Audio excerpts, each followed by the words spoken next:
We all know that ancient cities were full of mystery, but ancient Ayodhya in the 2nd century BCE feels almost unreal, where temple bells greeted the sunrise, where mist curled over the Sarayu, and where life flowed with a rhythm both simple and extraordinary.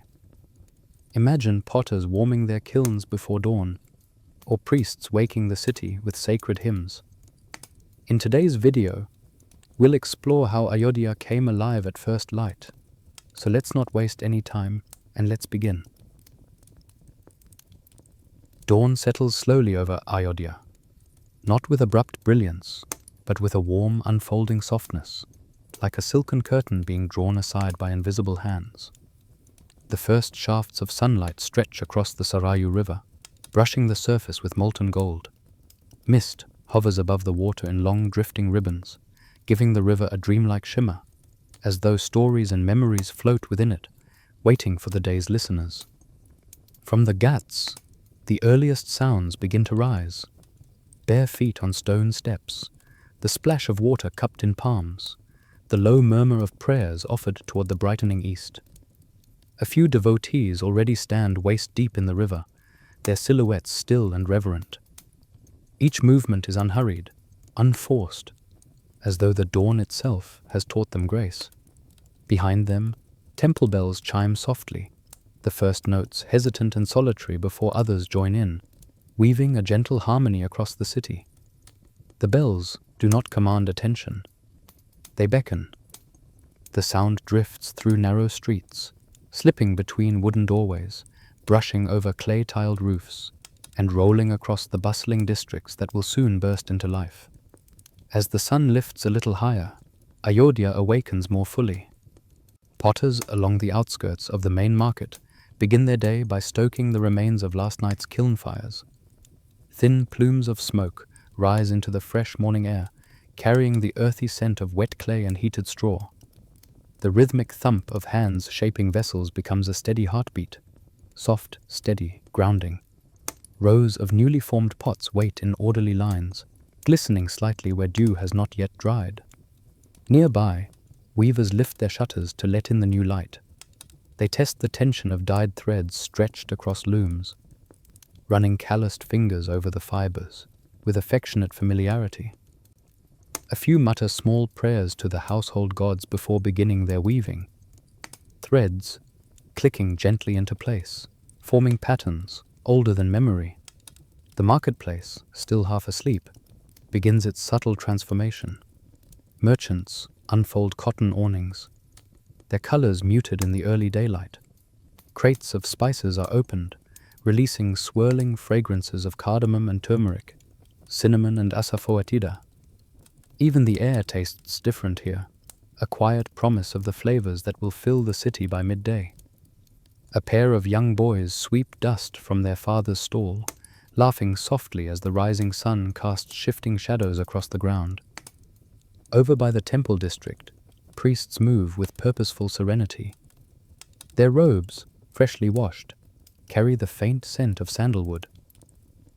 In dim sanctuaries still cool from the night, lamps are rekindled, each flame steadying into a warm glow that illuminates carved pillars and painted ceilings.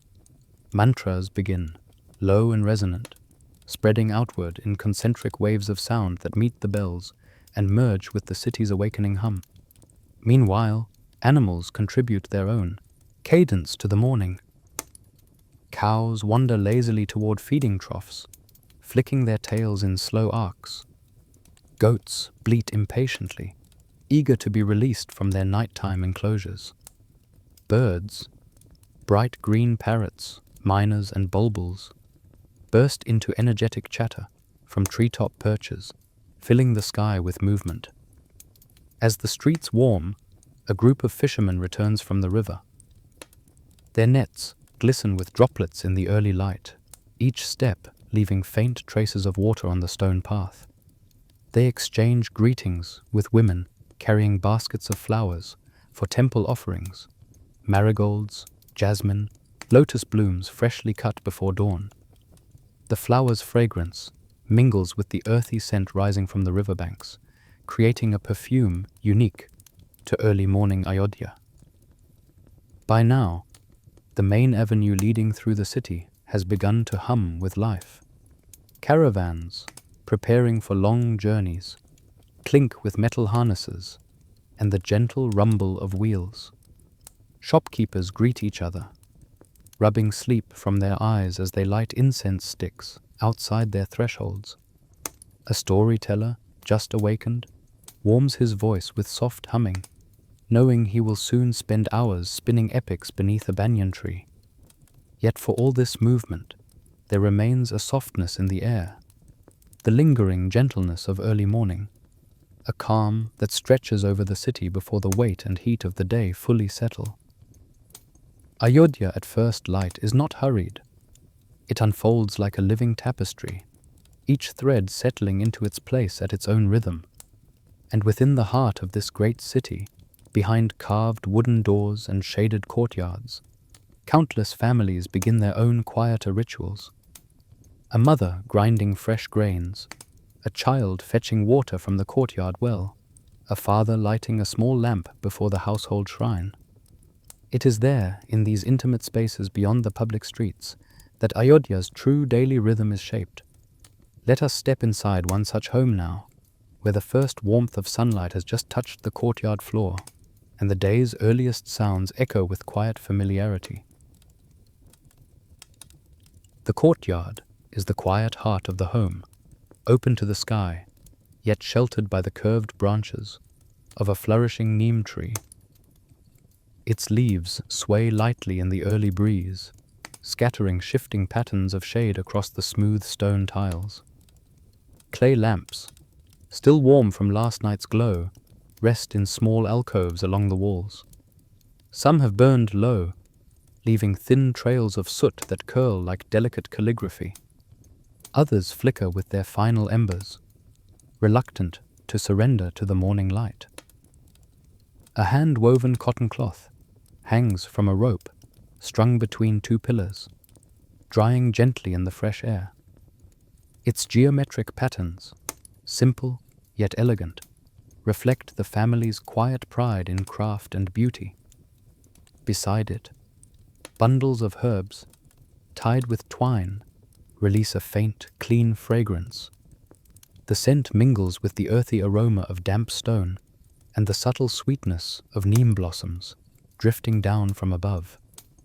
At the courtyard's center stands a round grinding stone, its surface worn smooth by years of use. Nearby, copper vessels catch the sunlight in a rosy glow, pots for water, shallow pans for boiling milk, and a large lota filled at dawn from the neighborhood well.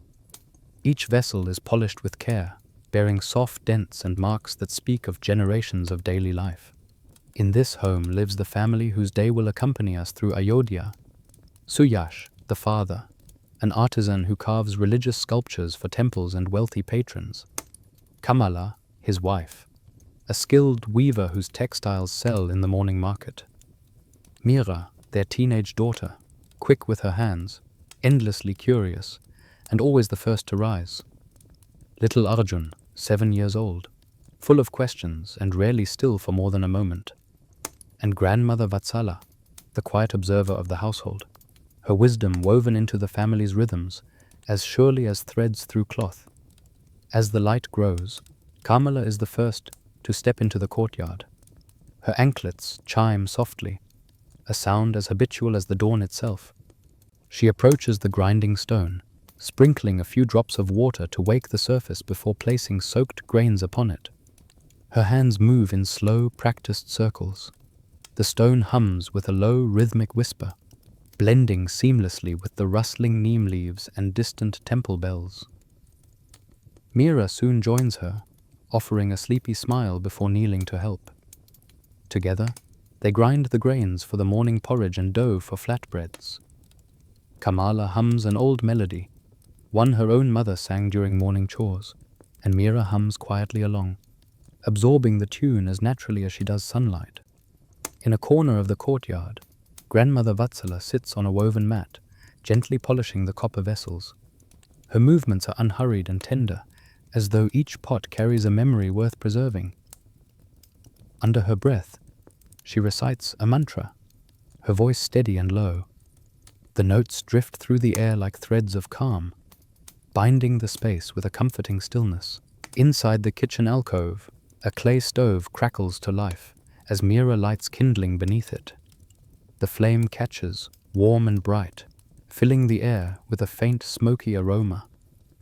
Soon the scent of boiling milk rises in delicate spirals. Arjun appears at that very moment, as he always does, nose wrinkled in anticipation. "Is it ready yet?" he asks, peering over the rim of the pot. "Almost," Mira says, smiling as she gently nudges him back. "Patience, little one." In the next room, Suyash finishes his morning prayers before the household shrine. A small bronze statue of Lakshmi gleams softly in the lamplight, garlanded with fresh marigold petals that Mira gathered the previous evening. After completing his prayers, he steps into the courtyard, offering a nod of greeting to his family. His hands, still scented with sandalwood paste, rest briefly on Arjun's head in quiet blessing. Breakfast unfolds simply but lovingly. Steaming porridge flavored with jaggery, warm flatbreads brushed with ghee, fresh fruit arranged in a clay bowl. They sit together on low wooden stools, savoring the meal as the sounds of the city rise steadily around them. Merchants calling out, wheels rolling over packed earth, and the distant hum of the marketplace awakening. As they finish eating, each family member begins preparing for the day ahead. Kamala folds newly woven textiles into neat bundles for the market. Suyash wraps his carving tools in cloth, checking the edges carefully. Mira sweeps the courtyard, humming again. Even Arjun assists by carrying water to refill the household vessels. These small movements, simple, ordinary, comforting, reveal the true pulse of Ayodhya. The city may awaken with grandeur, but its strength lies in the quiet rituals unfolding inside homes like this one. And outside these courtyard walls, the larger social world waits. Artisans, scholars, merchants, farmers, a tapestry of lives woven together into the city's identity. Let us step beyond the threshold now and explore that social fabric in all its richness. Ayodhya at daybreak is not just a place. It is a harmony of people, professions, and shared purpose woven together with subtle complexity. Each street, each courtyard, each roadside shrine holds a reflection of the lives that sustain the city. As the sun climbs gently into the morning sky, its light reveals a bustling mosaic.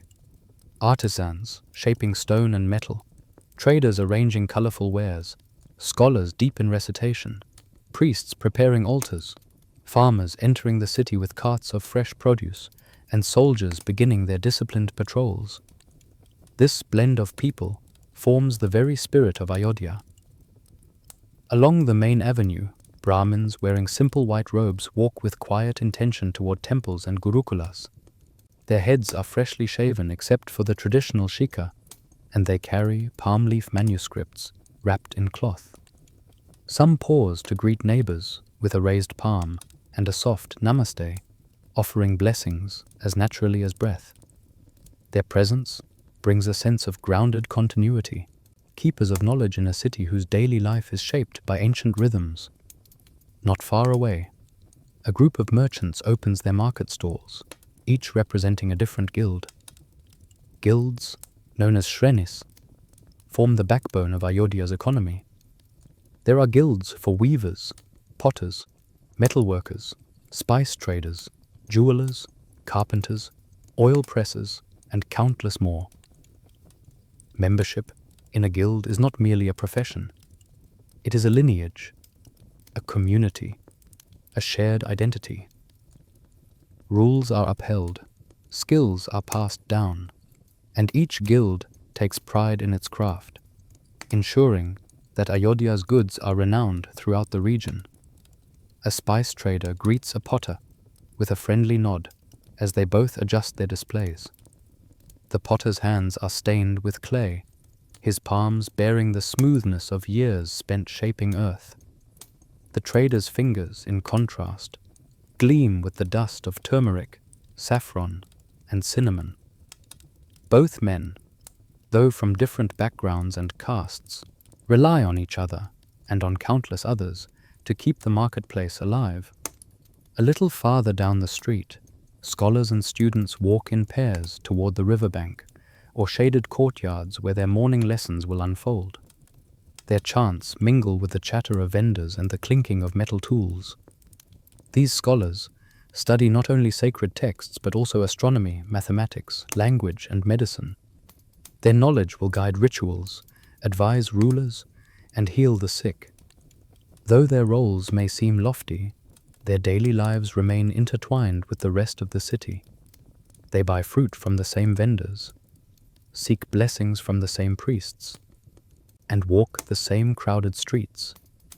Farmers arrive next, their carts creaking beneath loads of vegetables, grains, and bundles of sugarcane. The scent of soil and fresh greens surrounds them. They come from the fertile outskirts of Ayodhya, where fields fed by the Sarayu produce abundant harvests. These farmers trade their goods not only for coins, but for pottery, cloth, tools, and household items. Their presence each morning reminds the city of its deep connection to the land, a connection celebrated in countless festivals and rituals. Soldiers in simple but sturdy attire patrol the roads, carrying bows and quivers or spears with bronze tips. Their presence is quiet but reassuring. They nod respectfully to elders and exchange brief greetings with shopkeepers. Some are veterans, their posture steady and watchful. Others are younger, perhaps newly trained, still adjusting to the discipline required. Though they serve the king and maintain order, they are as much a part of the city's daily rhythm as the market's merchants or the temple's priests.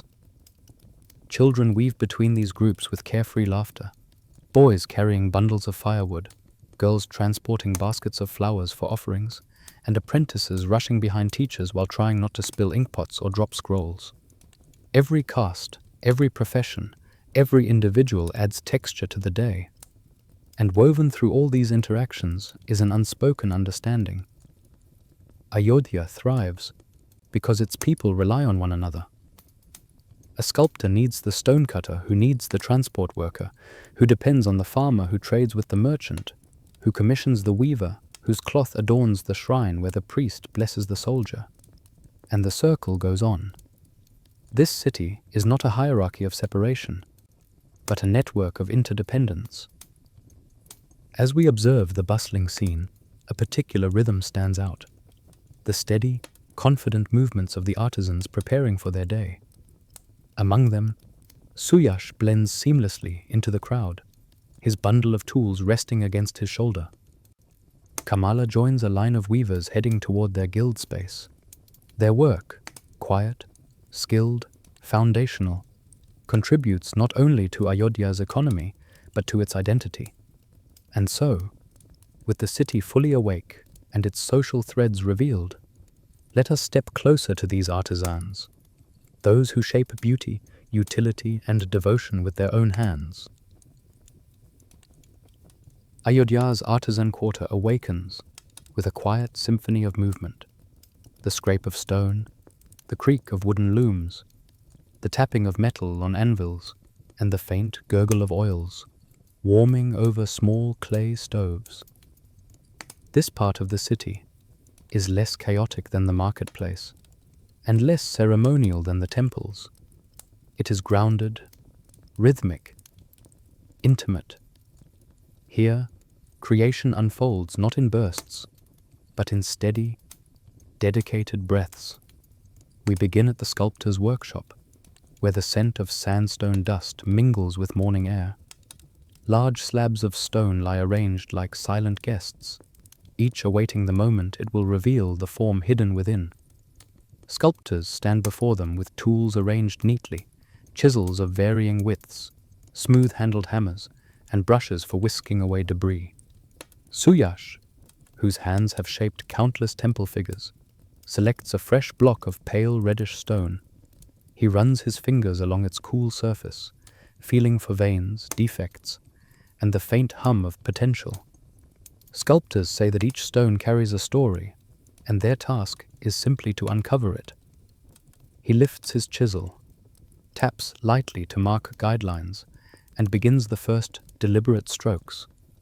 The sound is soft and measured, not harsh, but musical, as though the stone sings back with each touch. Nearby, a younger apprentice works with heightened concentration.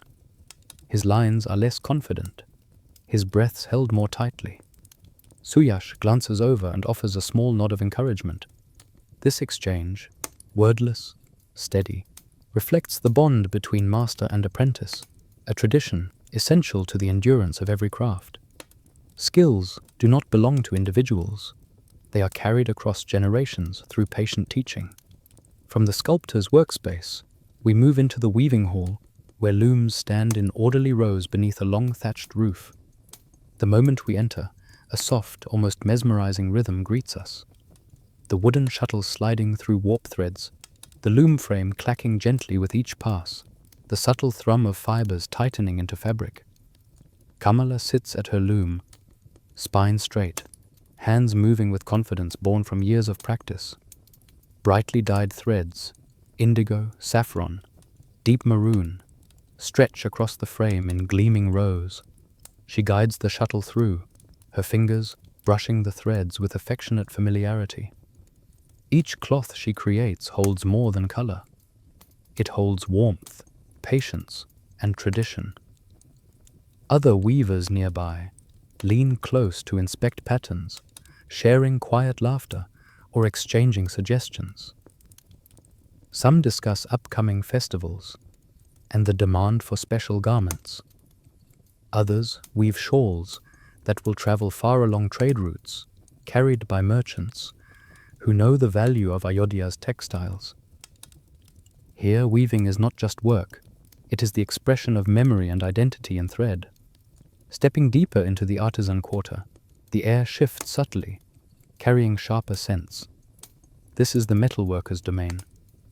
Bronze tools lie scattered across sturdy tables, blades, ladles, arrowheads, each at a different stage of refinement. Metal workers heat ingots in small furnaces, their fires flashing bright orange. Sparks leap like fireflies each time hammer meets metal. While the work is physically demanding, the faces of these artisans glow with satisfaction. Every strike, every bend of the metal is part of a carefully learned language. One craftsman shapes the curve of a ceremonial lamp, smoothing imperfections with deft circular motions. Another sharpens the blade of a plow that will soon till the fields outside the city. Though their products differ, ritual objects, tools, ornaments, they share a mutual respect, nodding as they pass one another. Metalwork is a demanding craft, but it holds a dignity that shines through even the plainest object. From these fires, we move into a quieter, fragrant world, the perfumer's workshop. Clay pots filled with oils rest in shallow troughs of cooling water. Bundles of dried jasmine, rose petals, vetiver roots, sandalwood chips, and tulsi leaves lie on reed mats. Perfumers heat the mixtures slowly, never rushing, for fragrance is delicate and responds to patience, not force. The air here is soft and sweet, soothing even before one understands the craft. A perfumer gently swirls a warmed oil, inhales, and adds just 3 drops of another essence. Perfumery is a form of poetry, balancing strength and subtlety, memory and emotion. The perfumes created here will be used in rituals, worn during festivals, and applied in quiet moments of personal devotion. Across the quarter, artisans of every kind work with a shared sense of pride. Their crafts do not merely fill Ayodhya's homes and temples, they shape its character. Each finished piece carries a trace of the artisan's heartbeat, a whisper of the morning when it was made. As the sun climbs higher, the workshops begin to fill their baskets, boxes, and wrapped bundles with the day's work. Soon, these creations will travel from quiet crafting spaces to the lively marketplace, where voices rise, colors swell, and the pulse of commerce flows strong. Let us follow these goods now, into the bustling market where Ayodhya gathers to trade, barter, and celebrate its shared abundance. By the time the sun reaches a comfortable height above the eastern rooftops, Ayodhya's bazaar is already alive with a vivid, irresistible energy.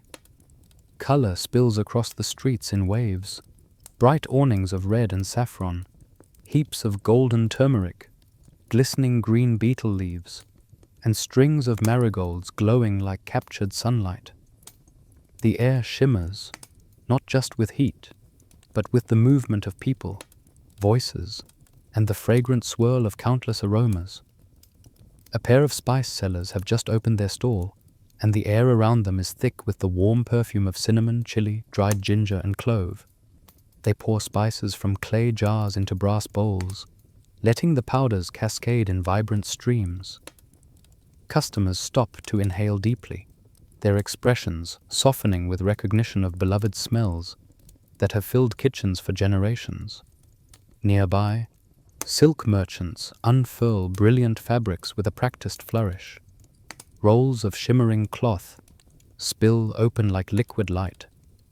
Peacock blues, deep rubies, the earthy glow of undyed tussar silk, all dancing in the sunlight.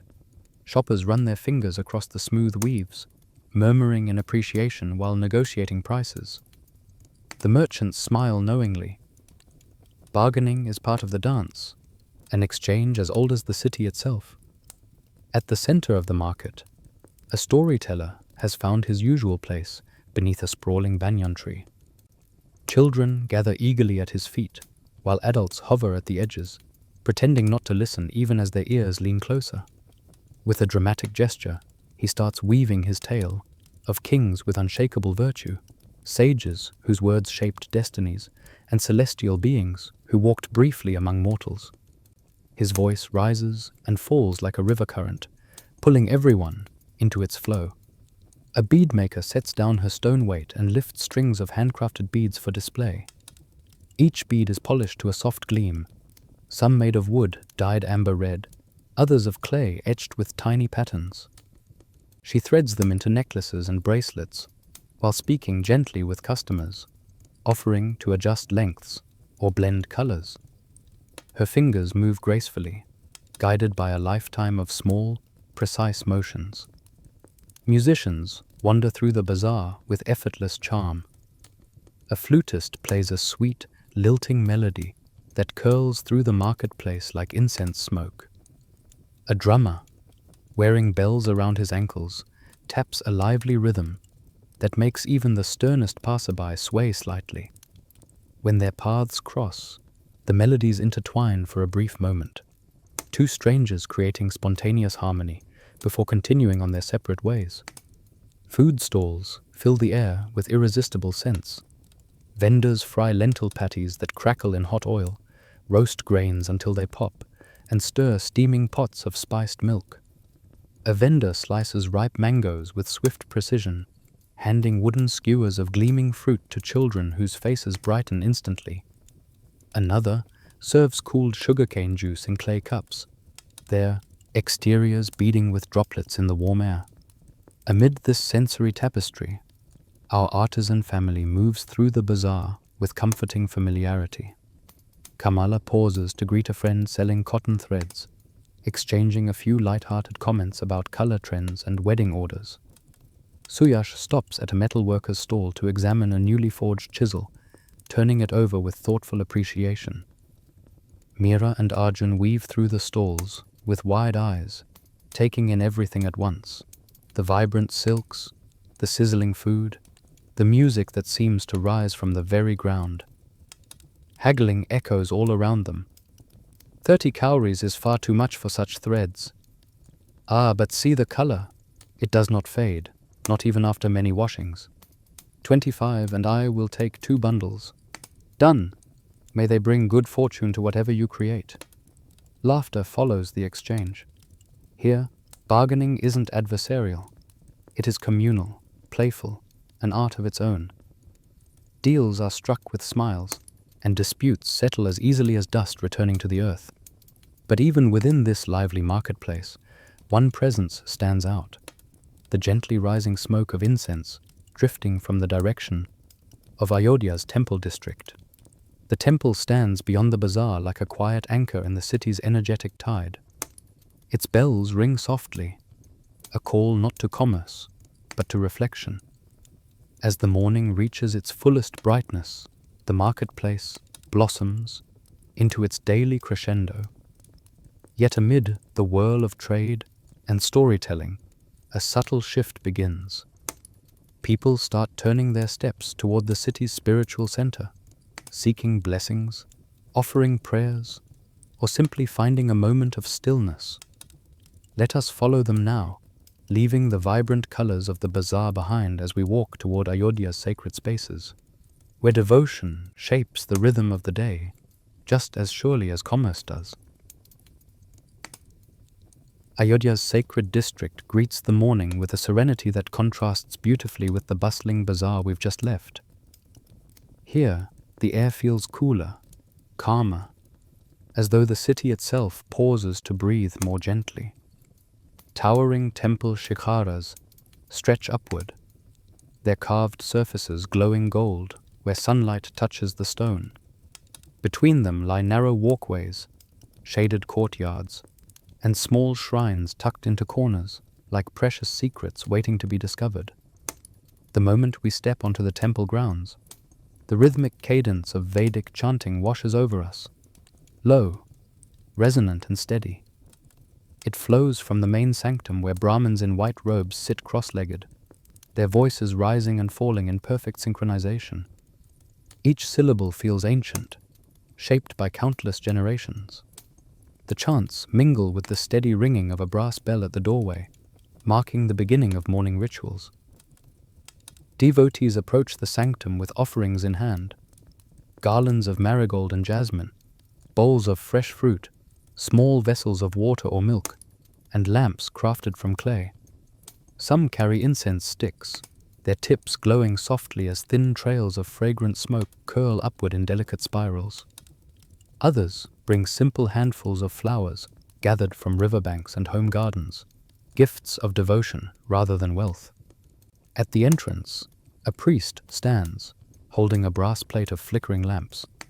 He rotates it in gentle circles before the deity, allowing the light to reflect across the polished stone floor before passing it to each devotee. People raise their palms toward the flame, drawing its warmth to their foreheads in a gesture of reverence.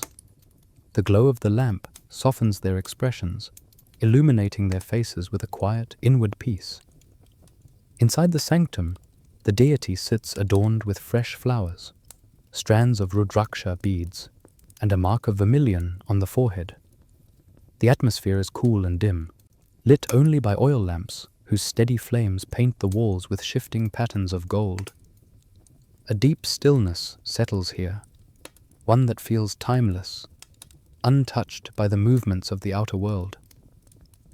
Outside, smaller shrines dot the temple grounds. One stands beneath a banyan tree whose roots cascade toward the earth like braided ropes. Another nestles beside a small pond where lotus flowers bloom with effortless grace. Devotees pause at each shrine, offering prayers to different aspects of the divine, seeking protection, prosperity, wisdom, or simply a moment of connection. Along the riverbank, temples open directly onto the ghats, where steps descend into the shimmering waters of the Sarayu. Here, the rituals are more fluid, shaped by the rhythm of the river. Men and women wade gently into the water, cupping it in their hands and lifting it skyward before letting it fall again. The gestures are slow and reverent, echoing the belief that the river itself carries blessings. Priests recite mantras from the water's edge, their voices weaving with the sound of flowing currents. Lamps placed on tiny leaf boats drift across the river, their flames trembling but resilient. Each floating lamp holds a whispered prayer or a hope released gently into the world. Children accompany their parents, imitating the rituals they've seen since infancy, awkwardly folding their hands, dipping their fingers into the river, or curiously watching the priests paint sacred marks on foreheads. Even in play, there is learning. Even in learning, there is devotion. Further along the pathway, the quieter temples of wandering ascetics appear. Some sit beneath trees, deep in meditation. Others engage in philosophical discussion, their voices soft but animated. They speak of dharma, the nature of reality, the self, and the cycles of life. Those who wish may pause to listen. In Ayodhya, spiritual discourse flows as freely as the river, offered generously, accepted openly. For many, a visit to the temples is not merely ritual but grounding. It shapes the day, steadies the mind, and connects the ordinary tasks ahead with something larger and more enduring. It reminds the people, merchants, artisans, scholars, farmers, that their work exists within a greater tapestry of meaning. As the morning rituals draw to a gentle close, the temple courtyards begin to shift. Devotees make their way towards schools, workshops, and fields. Priests refill lamps and replace wilted flowers. The chants soften into background hum, lingering in the air like a warm echo. Beyond these sacred spaces lies another realm of learning and reflection, the world of scholars and students whose days unfold in gurukulas and shaded courtyards. Their studies form the intellectual backbone of Ayodhya, shaping everything from philosophy to science. Let us walk now toward these centers of knowledge, where the spiritual calm of the temple transforms into the vibrant curiosity of the mind. Just beyond the bustle of Ayodhya's central streets, the land opens into a serene expanse of banyan, neem, and peepal trees. Their branches arch overhead like protective arms, shading clusters of simple thatched huts arranged in a half circle. A gentle breeze rustles through the leaves, carrying with it the scent of earth and crushed grass. Here, under the dappled morning light, is the Gurukula, a forest school where learning is not confined to walls, but embraced by the world itself. The day begins early. As the sun rises, students, boys and young men from varied families and castes, gather around a small stone altar in the central clearing. Wearing plain cotton garments and holding palm leaf manuscripts, they begin a morning recitation. Their voices rise in unison, steady, clear, and rhythmic. They chant Sanskrit verses, some from ancient scriptures, others from didactic texts meant to clarify ethics or grammar.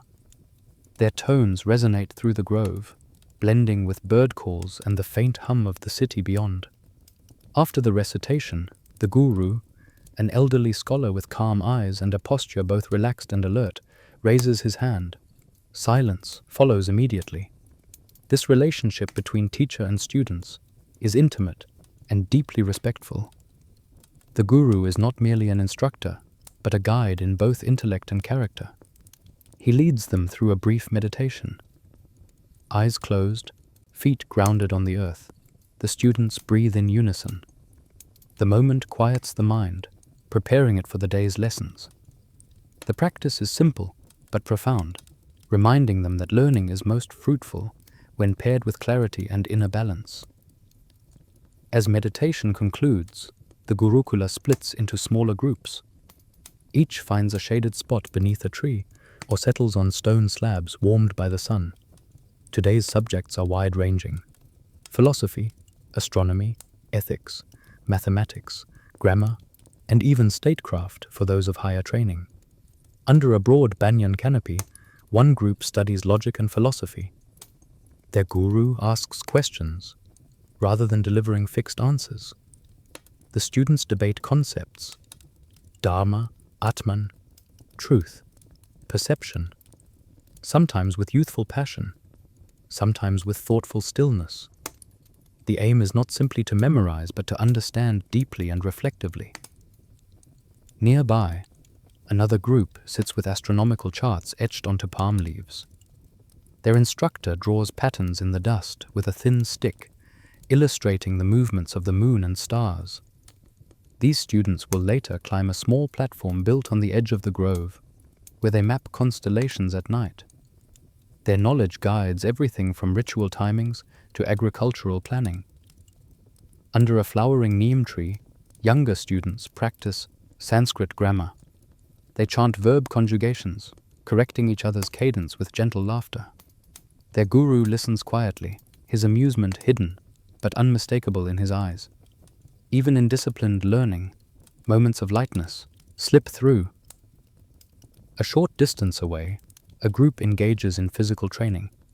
They move through postures that build strength, agility, and focus, running through the grove, practicing archery, or engaging in controlled sparring with wooden staves. The Gurukula emphasizes balance. A sharp mind must be supported by a healthy, capable body. Sweat glistens on their brows, but their expressions show determination rather than strain. At midday, the lessons pause. Students gather simple meals of rice, lentils, and fruit, offered with gratitude and eaten on woven mats. Some talk excitedly about their morning debates. Others sit quietly, still absorbed in contemplation. A few wander to the edge of the grove, watching Ayodhya's rooftops in the distance and imagining their future roles within the city. Record keepers, advisors, teachers, or spiritual guides. As the afternoon sun softens, lessons resume.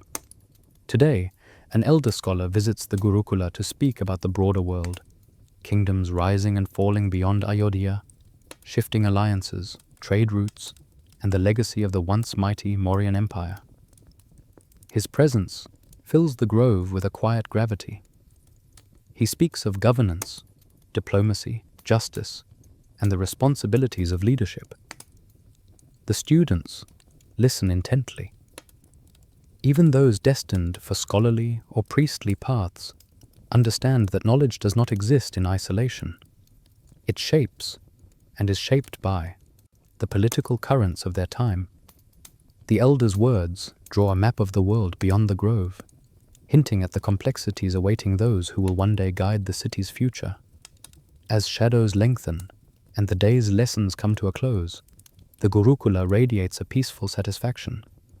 The students gather dried leaves, sweep walkways, and refill water pots, simple tasks that reinforce humility and community.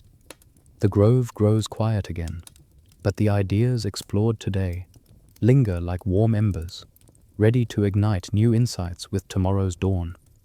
Beyond the Gurukula, the influence of these teachings flows outward, into households, guilds, courts, and even distant caravan routes. And just as knowledge shapes society, society shapes governance. Let us now turn toward the broader political landscape, where Ayodhya stands within the shifting shadows of the great Mauryan legacy. As the students of the Gurukula tidy the last of their scrolls and settle into the gentle hush of late afternoon, their discussions still drift through the trees. Thoughts of ethics, astronomy, and statecraft mingling like threads of incense smoke. These lessons, though rooted in philosophy, reach far beyond the grove. They stretch outward into the very framework of Ayodhya society, influencing how people live, work, and govern. And beyond Ayodhya itself lies a changing world, one shaped by the fading brilliance of a once great empire whose shadow still stretches across the plains of northern India. In the 2nd century BCE, Ayodhya stands at a crossroads of history, still touched by the grandeur of the Mauryan Empire, yet carving its own path as imperial power gradually loosens its grip. The empire, once vast enough to command lands from the Himalayas to the southern seas, has begun to fragment. The weight of its administration lingers in memory, but its direct influence is now softer, like a fading echo carried on the wind. For the people of Ayodhya, this shift is not abrupt or dramatic. It is gentle, almost imperceptible, felt in the subtle reshaping of leadership, taxation, and civic life. The structures established centuries earlier remain familiar, even as they gradually adapt to new realities. Administrative offices, once appointed directly from imperial centers like Pataliputra, now often come from prominent local families. Their roles remain rooted in Mauryan design, overseeing trade, ensuring fair markets, maintaining roadways, and keeping the peace. Scrolls of civic records, grain tallies, tax accounts, water distribution notes still follow formats introduced by Mauryan scribes.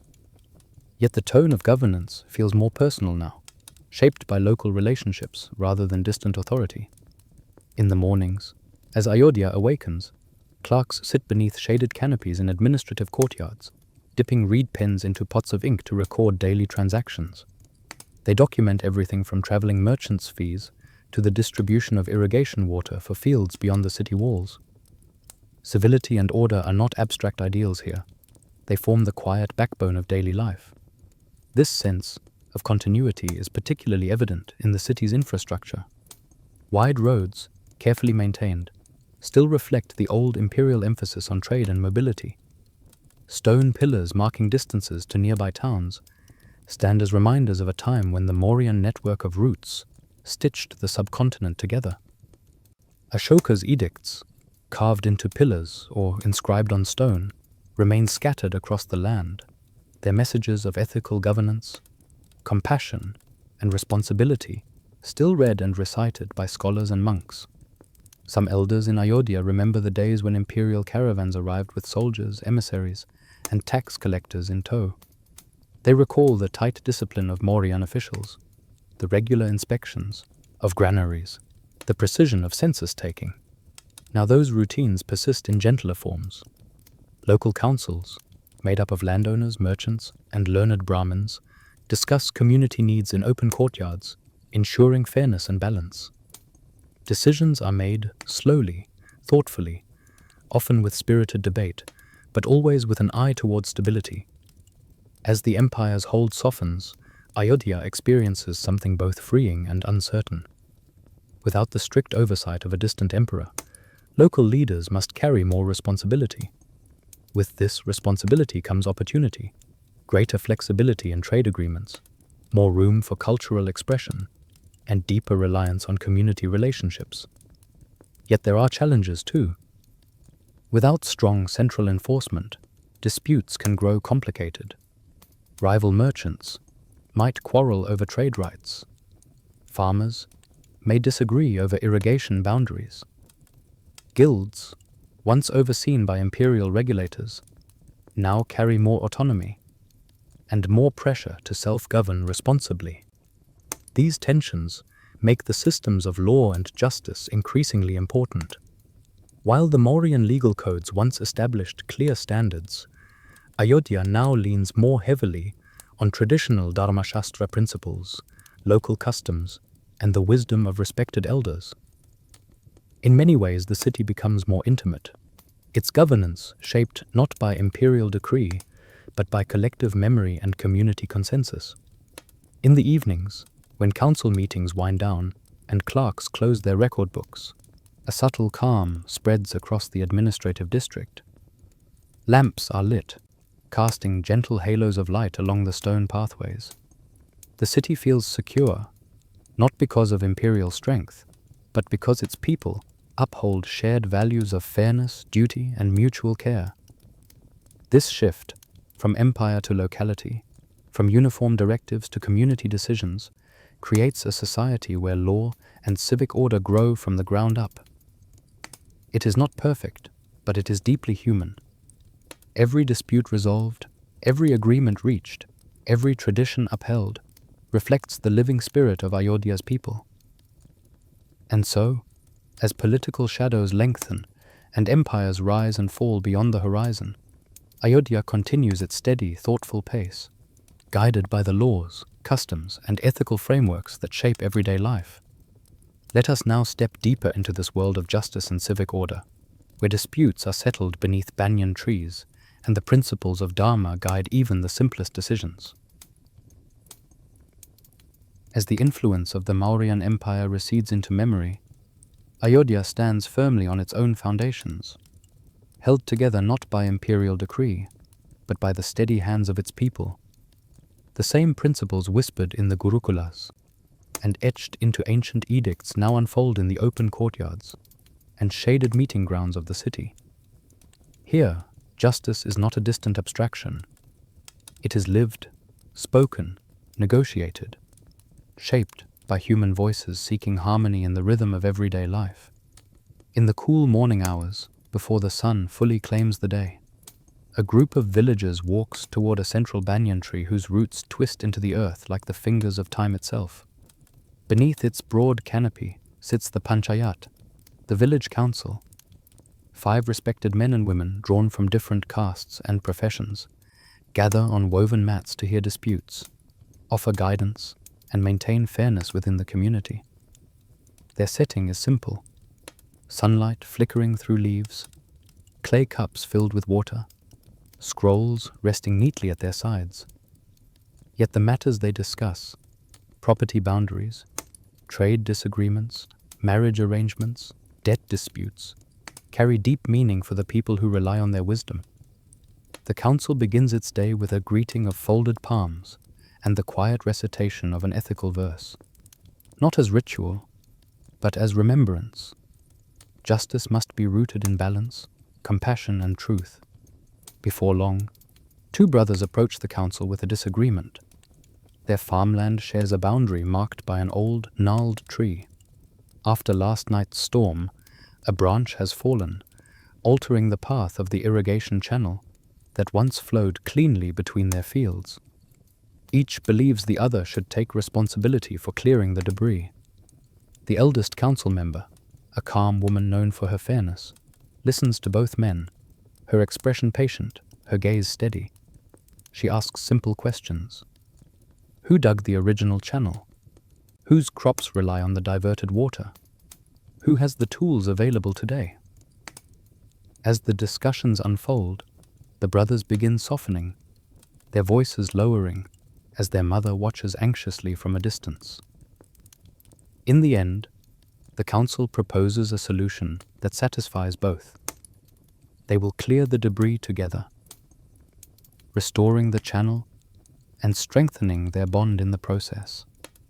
The brothers nod, first reluctantly, then with shared relief, and step aside to speak with their mother, who smiles gratefully.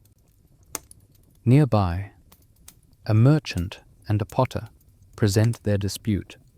The merchant claims a shipment of storage jars arrived with cracks. The potter insists the damage occurred during transport. The council inspects the jars, noting the pattern of fractures. A younger council member recalls a Dharma Shastra principle: the burden of proof lies with the one who made the claim. After discussing the matter gently, they determine that a few jars indeed show flaws at the point of firing. Honest mistakes, born from kiln heat, not negligence. A fair compensation is agreed upon, smaller than what the merchant originally demanded, but enough to maintain trust between the two. They bow to each other and shake hands, their partnership preserved for another season. Though the panchayat is grounded in local tradition, its decisions echo the larger frameworks outlined in Dharmashastra texts studied across the region. These ancient guidelines emphasize fairness over punishment, rehabilitation over retribution, and community harmony over strict enforcement. The council draws from both scripture and lived experience, weaving together law and empathy in every resolution. In another part of Ayodhya, local officials use similar principles while overseeing public life. They walk through the markets, checking weights and measures to prevent cheating. They inspect wells and water channels to ensure they remain clean and accessible. Scribes record agreements, land deeds, and contracts on palm leaf scrolls, preserving the city's memory with careful strokes of ink. Justice in Ayodhya is not solely in the hands of councils or officials.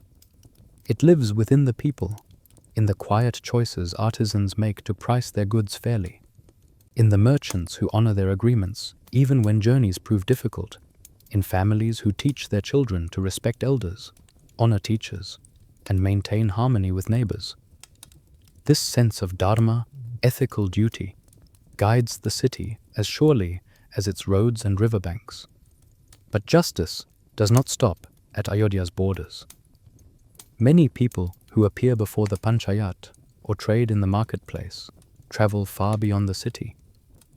Merchants, in particular, play a crucial role in carrying Ayodhya's goods and its values along caravan routes stretching across northern India. As we leave the shade of the banyan tree and walk toward the city's edge, the sound of wheels, hooves, and bustling preparation grows steadily louder. Caravans prepare to set forth, packed with textiles, spices, tools, and stories, carried from one kingdom to the next. Let us follow these merchants now into the world of long-distance trade, where risk, opportunity, and adventure intertwine with every journey. By mid-morning, the outer roads of Ayodhya are alive with purposeful commotion. Caravans, some small, some stretching across the horizon, assemble in the open fields just beyond the marketplace. The land here widens into flat terrain where oxen can be yoked, cargo loaded, and travelers gathered without crowding the city streets. Merchants move among their goods with a practiced, meticulous air. Rolls of fabric wrapped in protective hemp cloth, jars of clarified butter sealed with wax, stacks of polished pottery cushioned with straw, bundles of spices tied neatly with twine. Everything must be arranged so it will withstand weeks of travel. Near one ox-drawn cart, a seasoned trader named Varun kneels beside an unfolded map made of treated cloth. The map shows the great northern route stretching toward Takshashila, the famed center of learning and trade. Beside it lies another route, curving southeast, toward Pataliputra, the once glorious Mauryan capital, still bustling with commerce. Varun traces the paths with his finger, murmuring to a younger merchant at his side. "Here," he says, pointing to a bend along the Gandak River. "The rains make the banks soft, best to cross upstream, and here, this stretch through the forest has bandits after dark. Travel only during daylight." The younger trader listens intently, nodding with a mixture of nervousness and pride. This is his first long journey, and the weight of responsibility sits bright and heavy in his eyes. Around them, conversations ripple through the assembly. "Load the salt jars last, they must stay upright. We'll rest near the mango grove at dusk. Has the priest blessed the caravan yet?" "Yes, he's finishing with the northern train. He'll be here shortly." The priest arrives soon after, carrying a small brass plate of glowing incense and flowers. He walks slowly along the line of oxen and carts, murmuring gentle blessings. Merchants place their palms together, grateful for spiritual protection on the rugged journey ahead. The risks are real: flooded roads, wild animals, thieves, but so are the rewards.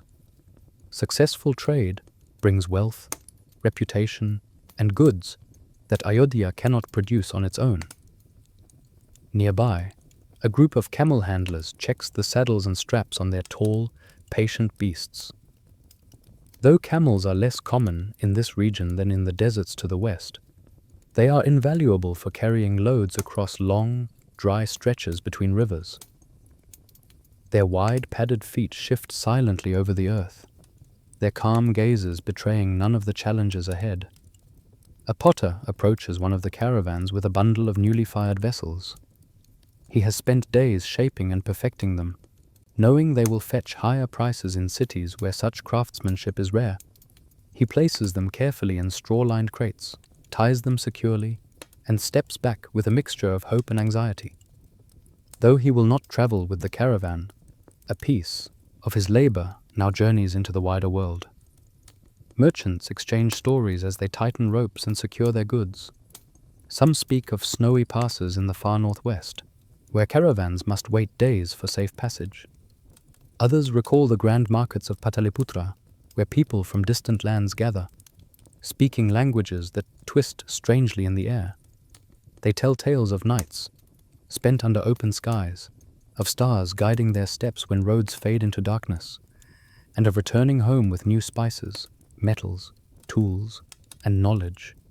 Children from nearby houses gather to watch, marveling at the piles of goods and the impressive size of the caravans.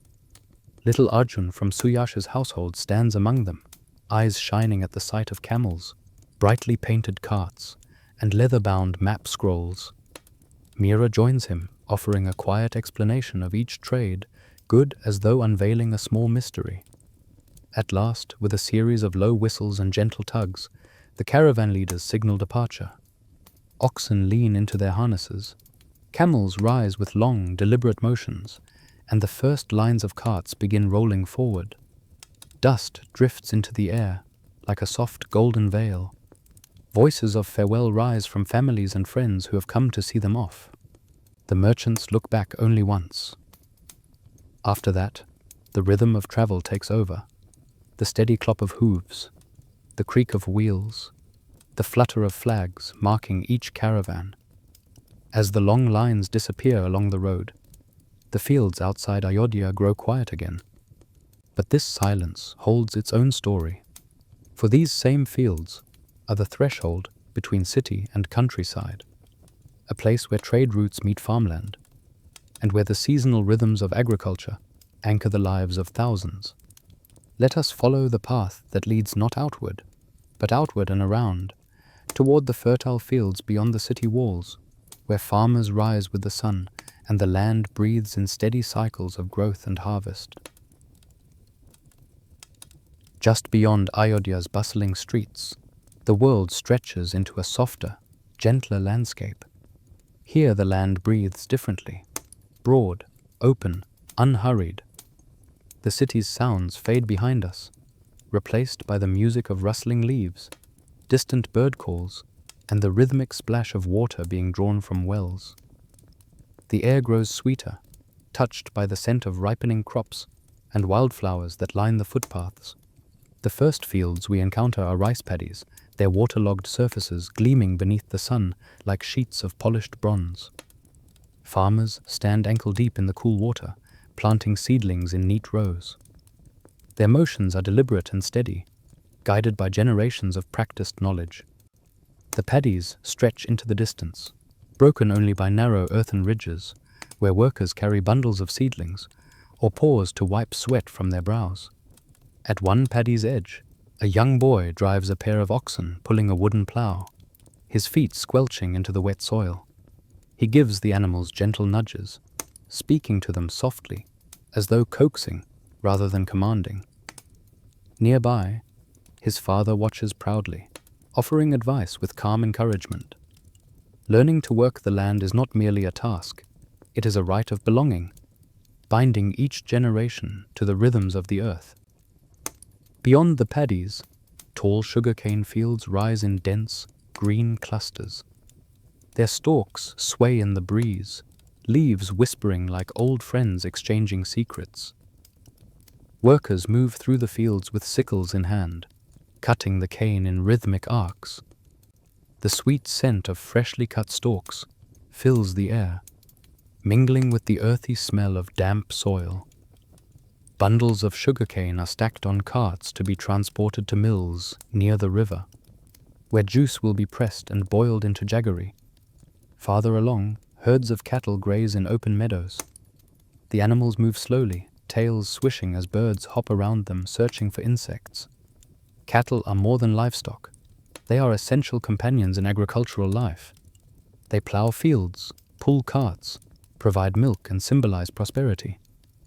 A herdsman sits beneath a tamarind tree playing a simple melody on a reed flute while keeping watch.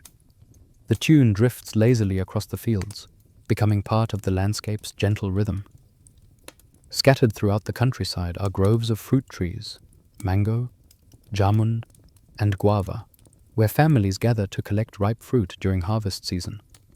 Children scramble up low branches, laughter ringing through the leaves, while elders sort the fruit into baskets lined with fresh grass.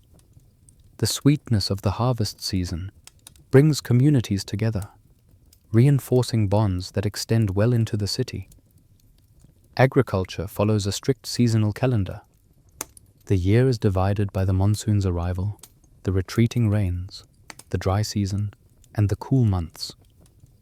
Each phase dictates a specific task: sowing, transplanting, weeding, harvesting, or letting the soil rest. Even festivals reflect these rhythms, celebrations of first harvests, prayers for rain, rituals to bless seeds before planting. The land shapes not only food production, but the very culture and emotional cycles of its people. As we walk farther, we pass farmers carrying baskets of produce along the footpath toward Ayodhya. They greet those coming from the city, artisans, merchants, messengers, with friendly nods. The exchange between city and countryside is constant and vital. Urban markets depend on rural fields. Farmers rely on city craftsmen for tools, pots, cloth, and daily necessities. These interactions form a quiet but enduring partnership, one that sustains both sides. We pause at a well, where two women are drawing water using a pulley system attached to a smooth stone wheel. The water rises with a cool, echoing splash, glimmering in clay pots that they balance gracefully on their hips. They speak of rainfall predictions, of the health of cattle, of children learning to read in the village school. For them, the well is not just a water source. It is a gathering place where news flows as freely as the water itself. Beyond the well, a network of irrigation channels glints beneath the sunlight. These channels guide water from the Sarayu river and seasonal streams into the fields, ensuring that crops thrive even in the drier months. The care of these channels is a communal responsibility. Villagers patch walls of packed earth, clear weeds, and redirect flow according to the needs of each crop. Water, more than any tool or seed, determines the success of the year's harvest. And it is this delicate balance between river, land, and human hands that shapes the agricultural life around Ayodhya. As we follow the flow of one such irrigation channel, its trickling path leads us naturally back toward the Sarayu, the river whose presence nourishes both field and city. Let us now return to the waters that make all this possible, where the river becomes not only a source of life, but a spiritual and cultural anchor for the people of Ayodhya. Long before one sees the Sarayu, one hears it. The low continuous hum of water kissing stone, the rhythmic lapping at the ghats, and the soft burble of currents weaving their way downstream. As the river comes into full view, its surface sparkles in a dazzling mosaic of light, catching every shade between deep emerald and shimmering gold. For the people of Ayodhya, the Sarayu is not merely a river. It is a companion, a provider, a guardian, and a sacred presence interwoven into every aspect of life. At dawn, long before the fields warm under the rising sun, devotees gather at the riverbanks. The ghats, broad stone steps descending into the water, fill with the soft murmur of morning rituals. Men and women dip their hands into the cool currents, lifting water toward their foreheads before letting it fall back with graceful arcs. Some wade waist deep, offering prayers for clarity, strength, or the well-being of their families. The water feels crisp and alive, flowing with a vitality that refreshes body and spirit alike. Nearby, priests perform rites on small raised platforms. They light lamps filled with ghee, their flames dancing even in the gentle breeze. The priests' chants mingle with the natural music of the river, creating a peaceful harmony that settles into the chest like a soothing breath. Floating offerings, petals, leaves, tiny bowls of light drift along the surface, carrying whispered hopes and gratitude.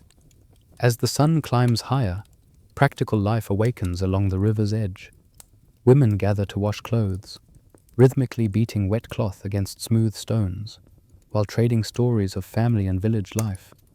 The bright garments, red, yellow, blue, billow in the river like patches of floating flowers before being spread across rocks to dry. Children splash nearby, laughing as they chase one another through shallow pools, their feet stirring up glittering droplets.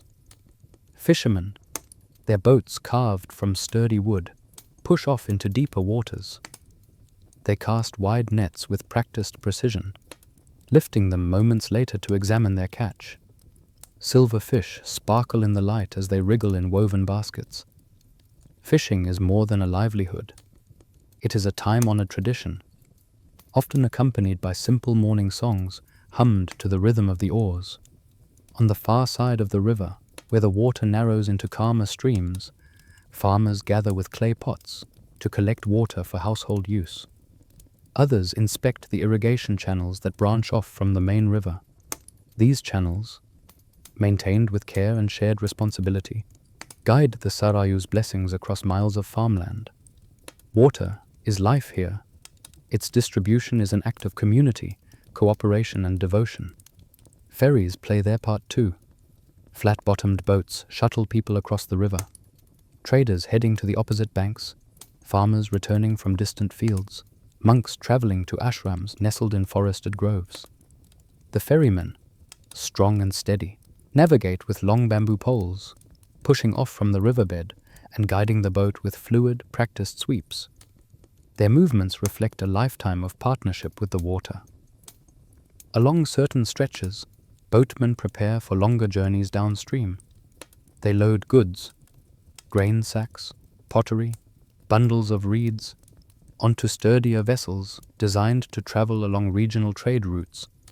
The Sarayu flows into larger networks of rivers that connect towns and cities far beyond Ayodhya. In this way, the river becomes a highway, a corridor of movement and exchange. But beyond its practical uses, the Sarayu holds a profound spiritual significance. Families gather at its banks for rites of passage, naming ceremonies for newborns, blessings for newlyweds, and memorial rituals for loved ones who have passed on. The river is seen as a purifier, carrying away grief, fatigue, and misfortune, while offering renewal in return. Many sit quietly at the edge of the steps, simply watching the currents drift by, finding solace in the steady flow of water that continues regardless of human joys or sorrows.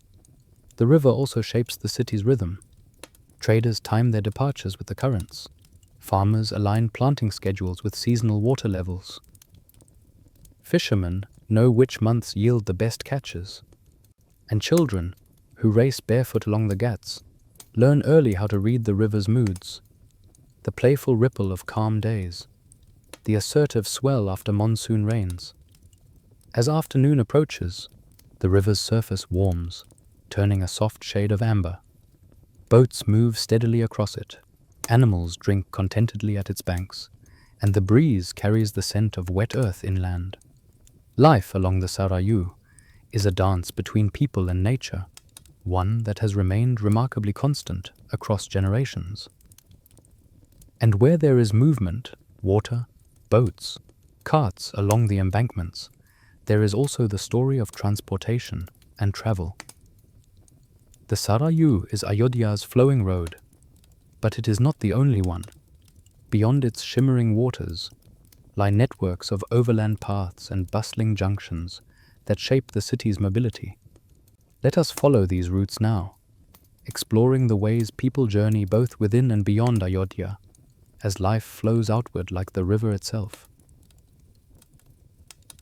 The roads leading into and out of Ayodhya form a steady network where the city breathes through movement. At dawn, these roads are quiet, soft with dew, touched by early sunlight. But as the morning unfolds, they transform into lively corridors of activity. Bullock carts creak along well-trodden paths, dust rising in pale clouds behind them. Travelers on foot pick their way along grassy edges, balancing baskets, bundles, or water pots on their hips and shoulders. Bullocks, with their curved horns and patient demeanors, move with a steady, unhurried rhythm. Their hooves strike the earth in a soft cadence, and the wooden yokes across their shoulders creak gently with each step. Behind them, carts laden with goods, clay vessels, folded textiles, harvested crops, roll forward, guided by merchants or farmers who walk alongside. The pace is slow, but dependable, a reflection of Ayodhya's measured approach to both commerce and daily life. Alongside the bullock carts walk travelers, pilgrims heading toward distant shrines, scholars journeying from one kingdom to another in search of learning, artisans delivering commissioned works. Foot travel, though simple, carries its own sense of purpose. Some travelers hum devotional songs, others walk in comfortable silence, their footsteps marking personal journeys that stretch across seasons and landscapes. But land is only half of Ayodhya's transport story. The Sarayu's embrace extends deep into the rhythms of movement, offering water routes that are both swift and scenic. The long, low riverboats moored at the ghats glide through the water with surprising grace. Boatmen push off with bamboo poles or row with wide wooden paddles, their strokes confident from years of navigating the currents. Some boats ferry passengers across the river, while others carry produce, pottery, or timber toward markets downstream. Trade boats often bear colorful painted symbols on their bows, intricate patterns, stylized animals, or auspicious motifs meant to bring luck. Their movement is quieter than the bustle of the city's roads. Only the rhythmic splash of paddles breaks the calm. When several boats travel together, their synchronized strokes create a sound like a heartbeat rippling across the water's surface. In certain districts near the palace and temples, heavier loads require stronger and more imposing animals. Elephants, magnificent in size and slow majesty, carry timbers, stone slabs, and ceremonial items. Their handlers, mahouts, guide them with soft commands and gentle taps. Each elephant moves with surprising delicacy, stepping carefully around crowds and obstacles. Their presence commands respect, and people instinctively step aside, offering a small bow or gesture of reverence. Horses, while rarer in Ayodhya's dense streets, are essential for speed. Messengers gallop along the outer roads, dust trailing behind them as they carry letters, proclamations, or urgent news to neighboring towns. Their arrival in the city often draws curious glances. The rhythmic pounding of hooves announces information long before the rider reaches the gate. Smaller footpaths branch from the main roads like tributaries from a great river, narrow trails that wind through groves, skirt fields, or lead to shrines hidden in quiet corners. Children and shepherds use these paths daily, their familiarity with every twist and stone creating an easy intimacy with the land. These routes link rural villages to Ayodhya's heart and ensure a constant exchange of goods, stories, and traditions. Along the busiest roads, rest stops appear at intervals, shaded spots, marked by ancient trees or small shelters, offering water and fodder for animals. Travelers gather here, sharing news, comparing journeys, and occasionally striking up impromptu trade. A merchant may trade a spool of fine thread for a carved bowl. A farmer might exchange fruit for a sharpened tool. These social exchanges are as vital as the movement itself, weaving relationships across distances. As midday approaches, the traffic on the roads swells. Caravans returning from nearby villages join the flow of carts heading toward the city's gates. Boatloads of grain arrive at river ports, while elephants bearing construction materials make their slow march toward work sites. Every form of movement, landbound or waterborne, gradually converges toward Ayodhya's inner quarters. And as we follow this convergence, the landscape begins to shift. The open fields give way to stone walls, wooden gates, and the textures of urban life. Roads narrow into winding lanes shaded by tall trees and flanked by homes with carved doors and painted thresholds. The city rises around us. Courtyards, temples, workshops, and homes forming a tapestry of architecture both practical and elegant. Now that we have traveled alongside carts, boats, and majestic beasts, it is time to step deeper into Ayodhya's built environment, to explore the very structures that shape daily life and express the city's character. Let us walk into its architectural heart, where stone, wood, clay, and imagination come together in a landscape crafted over centuries. Ayodhya's architectural landscape unfolds like a quietly orchestrated composition, each structure contributing its own voice, each material chosen with care, each courtyard and alleyway designed to harmonize with climate, community, and tradition. The buildings aren't towering monuments competing for attention. Instead, they rise with gentle purpose, blending seamlessly with the natural world that surrounds them. The most common homes are crafted from sun-dried clay bricks, their earthen walls colored in warm tones of ochre and terracotta. These walls retain coolness during the hot months and warmth during the winter evenings, offering natural comfort long before the invention of modern insulation. Wooden beams made of neem or teak support sloping roofs lined with baked clay tiles. Rainwater trickles gently from these rooftops into channels that guide it toward wells or garden beds. Each home is anchored by a central courtyard, open to the sky and alive with the rhythm of family life. Here, residents grind grain, dry spices, soak lentils, light lamps, braid garlands, and sit together beneath the shifting patterns of sunlight and shade. The courtyard is more than an architectural choice. It is a breath of open space that invites light, air, and community into every household.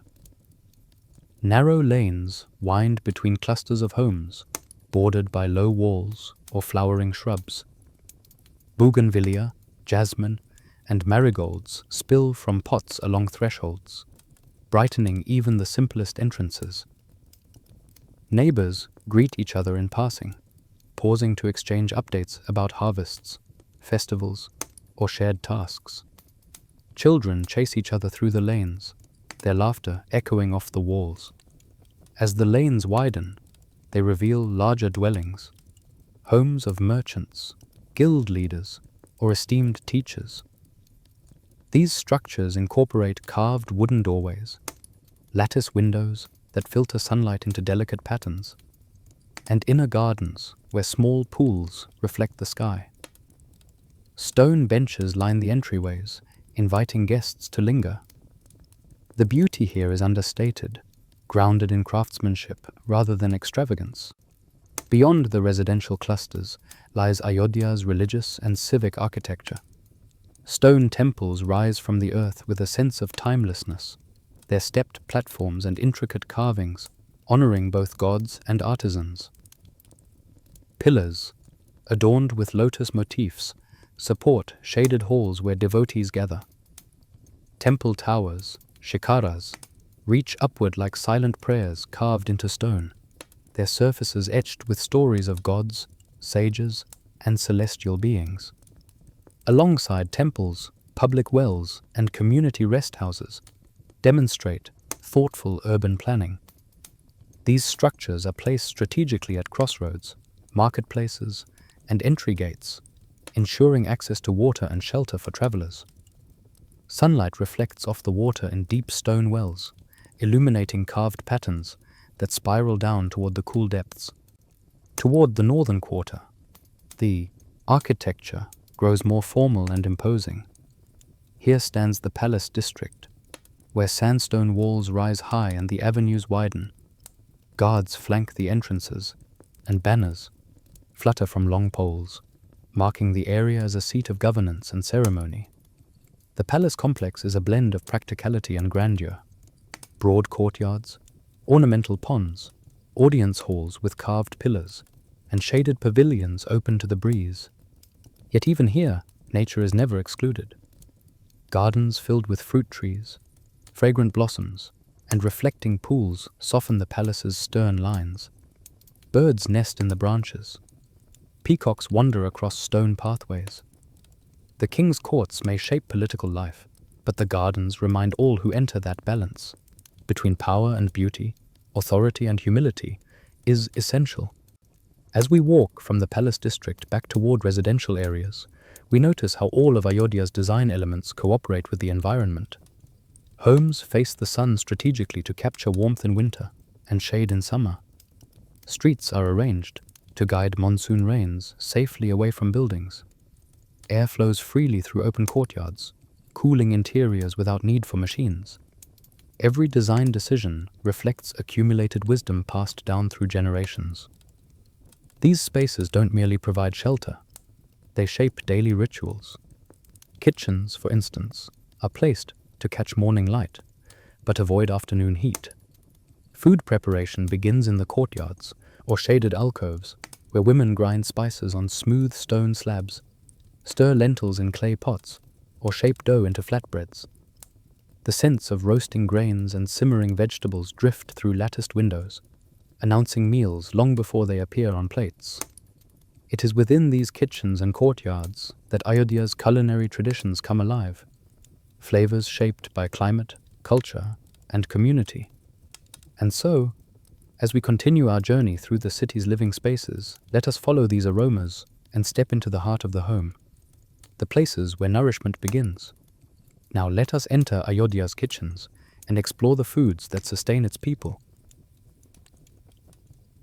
The kitchens of ancient Ayodhya are not enclosed rooms, but living spaces, open alcoves, or covered corners of the courtyard, where sunlight mingles with firelight, and the air forever carries the scent of something warm and familiar.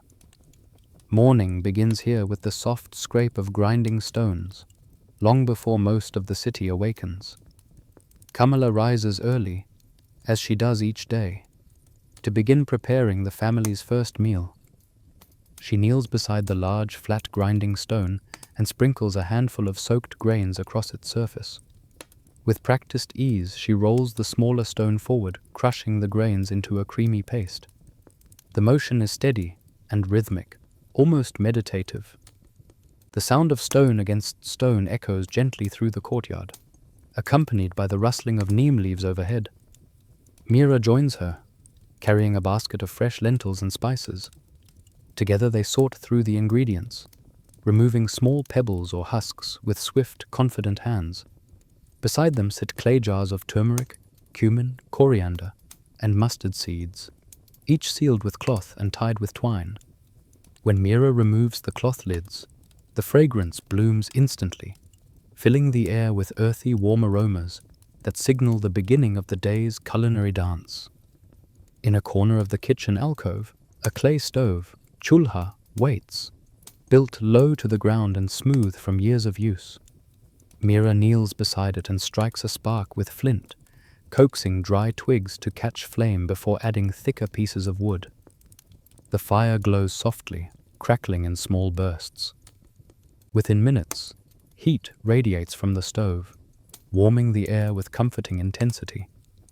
Kamala places a brass pot on the flame and pours in the freshly ground lentil paste.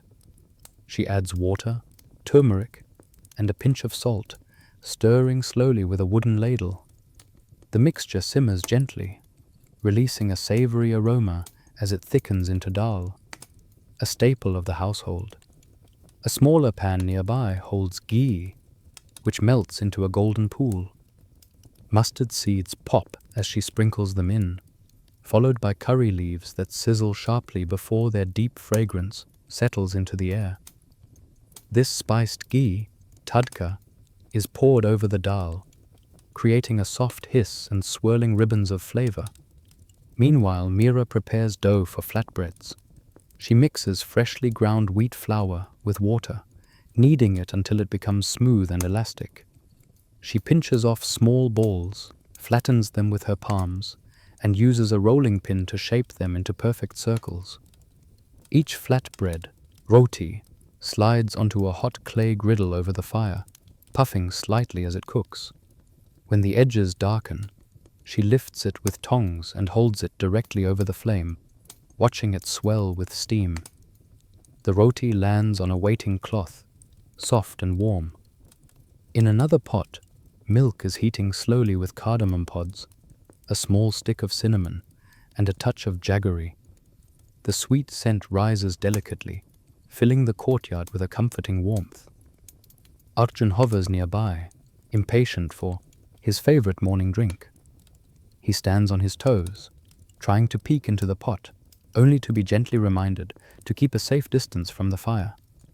Grandmother Vatsala prepares a side dish of sautéed vegetables, okra, pumpkin or leafy greens depending on the season.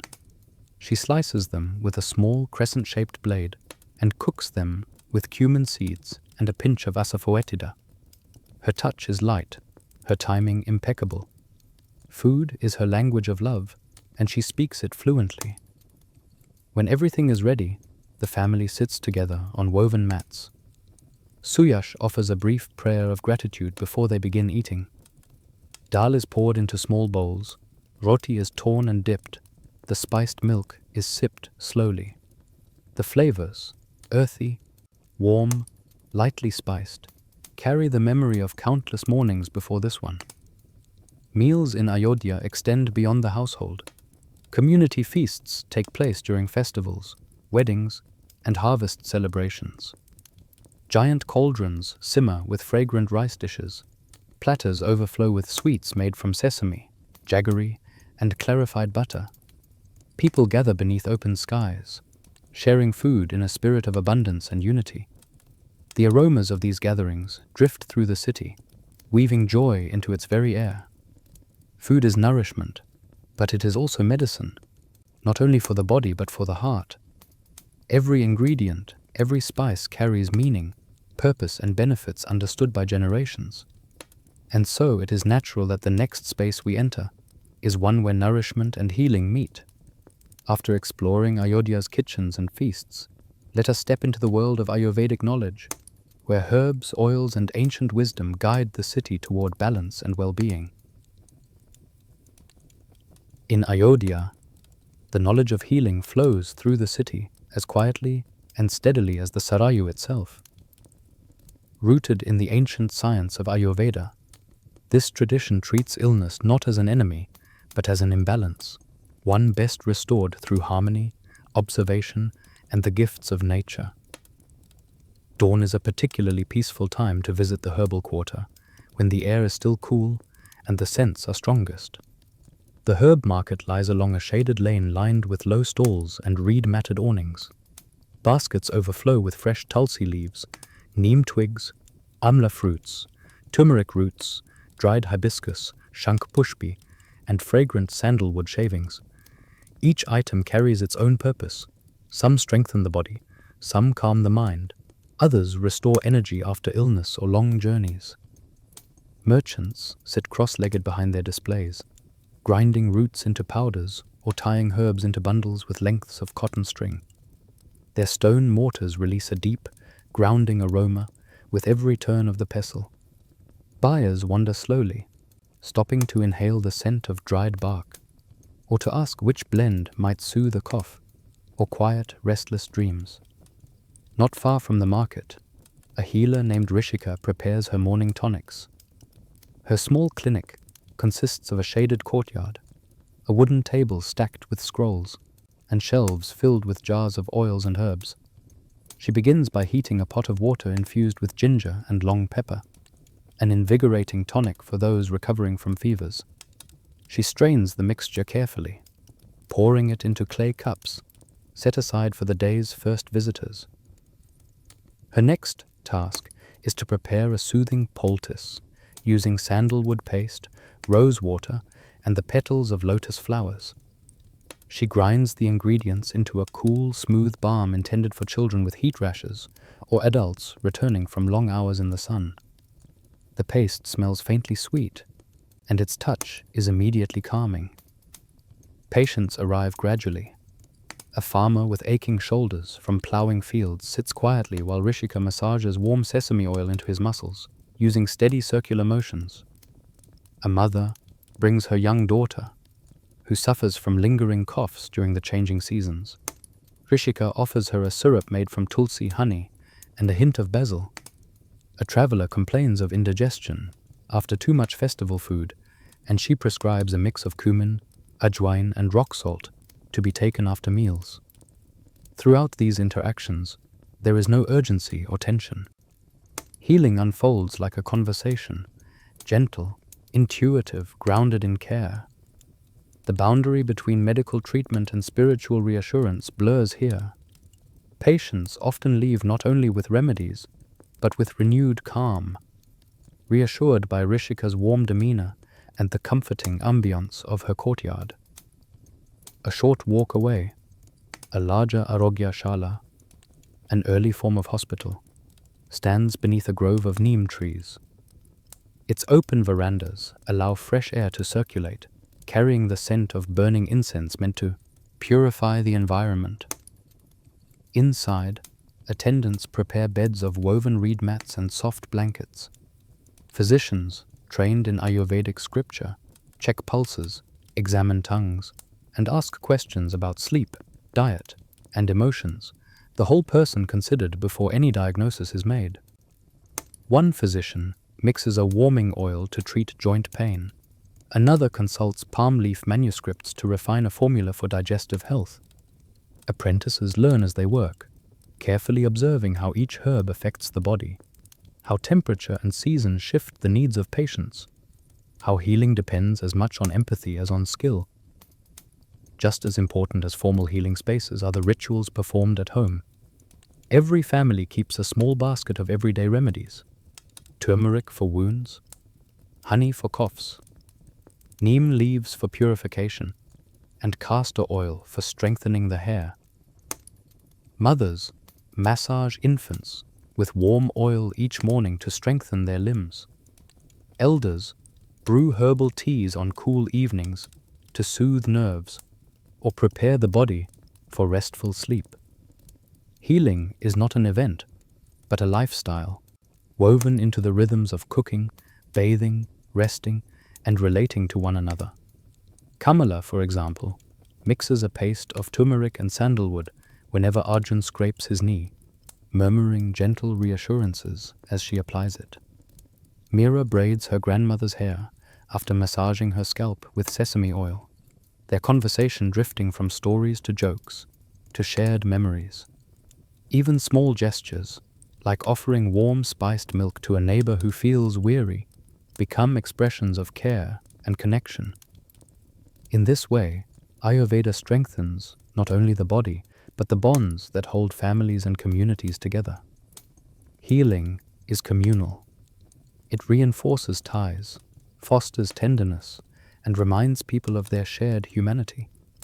And as we witness these rituals of care, another dimension of life in Ayodhya invites us deeper: the rich, woven relationships that form the heart of every household.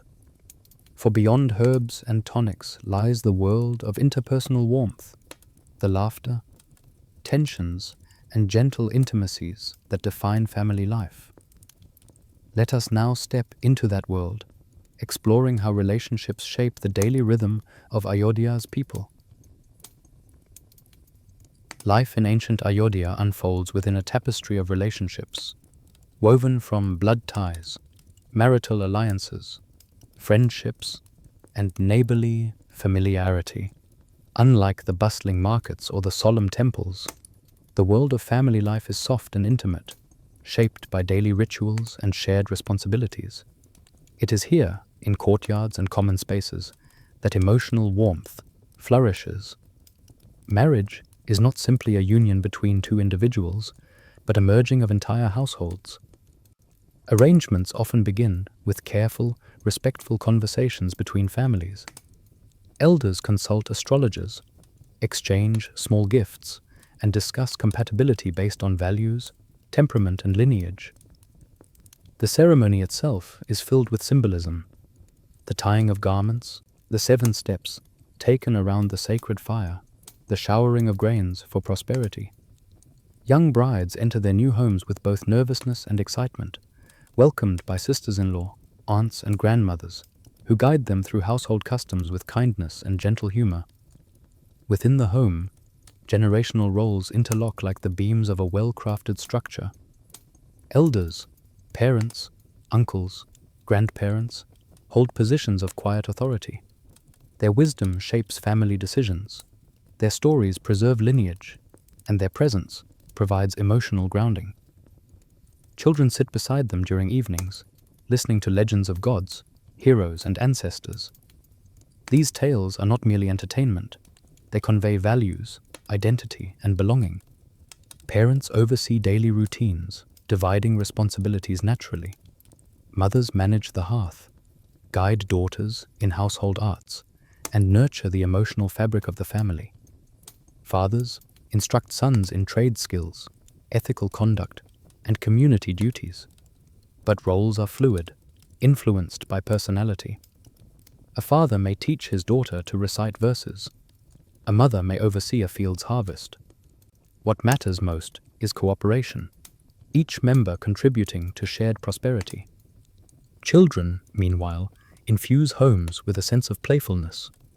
After their morning lessons, they spill into courtyards and streets, inventing games with stones, sticks, or knotted strings.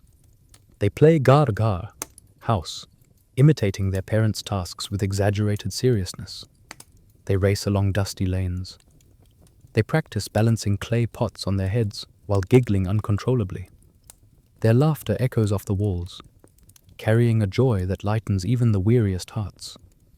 Older siblings watch over the young with affectionate pride. They help carry water pots, fetch herbs for the kitchen, or escort the little ones to the riverbanks for an evening stroll. Among cousins and neighbors' children, friendships bloom naturally. These bonds often last into adulthood, shaping alliances, mentorships, and marriages. Community ties extend far beyond the boundaries of individual homes. Families share food during harvests, lend tools without hesitation, and support one another during illness or hardship. When a new child is born, neighbors visit with gifts of flowers, sweets, and blessings. When someone passes away, the entire neighborhood gathers to provide comfort, prepare meals, and ensure no one grieves alone. Emotional life is shared, not hidden. Group activities strengthen these bonds. Women gather in the afternoons to grind grains together or braid garlands for temple offerings. Men meet near wells or banyan trees to discuss crop conditions, trade prices, or local concerns. Festivals bring everyone into joyous unity, moments when caste, profession, and daily worries momentarily dissolve into shared celebration. These relationships are alive with small gestures: a mother smoothing her son's hair before he leaves for lessons, a grandmother placing a protective mark of turmeric on a granddaughter's forehead, a neighbor offering extra rice from her harvest because she knows another family's yield fell short. Kindness flows freely and naturally, becoming the invisible thread that strengthens the entire community. As dusk approaches, households shift into evening rhythms. Lamps flicker to life, casting warm golden halos across courtyards. Families gather for supper, recounting the day's events. Some nights, musicians wander through the neighborhood, stopping to play a soft melody that drifts over rooftops. Other nights, children beg their grandparents for one more story, one more tale from the vast treasury of Ayodhya's oral tradition.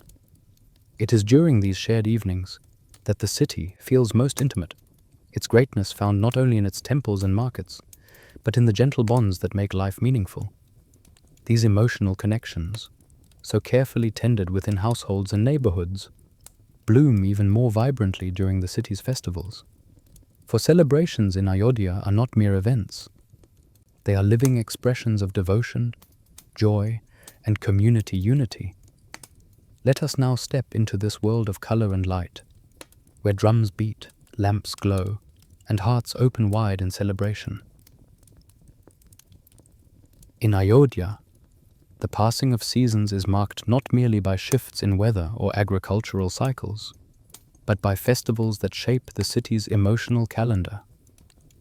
These celebrations, rooted in devotion, gratitude, and community, bring people together in bright, unforgettable ways. Each festival has its own music, scents, colors, and rituals, weaving cultural memory into the fabric of daily life. The grandest of these is Diwali, the festival of lights. As the monsoon withdraws and the air cools into gentle autumn, the city begins weeks of preparation. Women clean their homes meticulously, sweeping courtyards and scrubbing clay floors until they shine. Men repaint doorframes or repair cracked pots. Children help string garlands of marigolds and mango leaves across entryways, their hands stained yellow from crushed petals. On the night of Diwali, Ayodhya glows like an earthly constellation. Every doorstep holds rows of oil lamps, diyas, their flames trembling softly in the evening breeze. Homes, temples, and streets shimmer with warm golden halos. Fragrant incense curls through the air, mingling with the scent of sweet saffron rice and cardamom-laced confections. Families gather to perform Lakshmi Puja, offering prayers for prosperity and peace. Firecrackers crackle in the distance, but the deeper music of Diwali lies in the shared awe, the quiet moments spent watching the river reflect the city's light. As autumn fades into winter and winter into spring, colors burst forth anew. During the joyful festival celebrating the season's renewal. In this spring festival, filled with flowers, colored powders, and laughter, Ayodhya feels like a blooming garden. People greet one another with bursts of bright pigment, pinks, yellows, greens, and blues that stain skin and clothing in playful celebration. Children chase one another with handfuls of petals. Musicians play lively rhythms on drums, encouraging spontaneous dancing in the streets. Sweet drinks flavored with nuts and spices are served in clay cups, warming hearts even as breezes remain cool. Farmers celebrate their own rituals during the harvest festival. After months of hard labor, the ripened fields bring gratitude and relief. Entire villages gather to honor the earth's generosity. Offerings of the first rice, wheat, or sugarcane are placed before deities with reverence. As twilight deepens, bonfires are lit, casting long shadows across open fields. Men and women dance in circles around the fire, their movements synchronized with the beat of hand drums and the clinking of anklets. The air hums with celebration, part thanksgiving, part communal renewal. In summer, when the heat becomes intense and the sky grows heavy with monsoon anticipation, moonlit gatherings offer cool reprieve. Families sit along the ghats or on rooftops, watching the full moon shimmer on the Sarayu. Gentle breezes rustle through the trees as storytellers narrate tales of gods and heroes. Musicians strum soft melodies on stringed instruments, their notes drifting upward like whispered prayers. The moonlight softens every edge, turning the city silver and serene. Each festival, whether grand or simple, draws the city closer together. Neighbors exchange sweets, artisans craft new ornaments, and travelers from distant villages join in the revelry. The celebrations remind people of their shared heritage and the cyclical rhythms that guide their lives. They offer release, joy, and renewal, balancing the responsibilities of daily work with moments of pure delight. And woven into every festival is music, the heartbeat that pulses through Ayodhya's celebrations. Drums, flutes, cymbals, and voices blend into symphonies of devotion and joy. Music accompanies rituals, dances, and evening gatherings. It carries the emotions of the city, from the ecstatic beats of harvest dances to the tranquil melodies of moonlit nights. Now that we have walked through Ayodhya's seasons of celebration, let us follow the sound itself. Let us step deeper into the world of musicians, instruments, and the vibrant musical traditions that shape the city's soul. In Ayodhya, music is not merely entertainment. It is devotion, communication, memory, and celebration woven into one timeless thread. At dawn, the first melodies arise from temple courtyards, where musicians sit cross-legged, with their instruments arranged respectfully before them. The veena's long, graceful neck gleams in morning light, as its strings resonate with soft flowing notes. Drummers tap gentle rhythms on mridangam skins, their fingers moving with practiced grace. Flutists lift their bamboo instruments, sending lilting, airy tones drifting through the temple pillars. These morning ragas are not loud or theatrical. They are subtle blessings carried on the breeze, meant to awaken both the gods and the city itself. Devotees pause as they enter to offer prayers, but many linger simply to listen. Music settles the spirit before the day's responsibilities begin. As the sun climbs and the temple crowds thin, music moves into the heart of the city. In shaded courtyards and public squares, dancers rehearse under the watchful eyes of their teachers. Anklets strung with delicate bells jingle with each step, creating soft cascades of sound that complement the dancer's precise footwork. Their movements, fluid arms, expressive gestures, rhythmic stamps, tell stories that words cannot fully capture.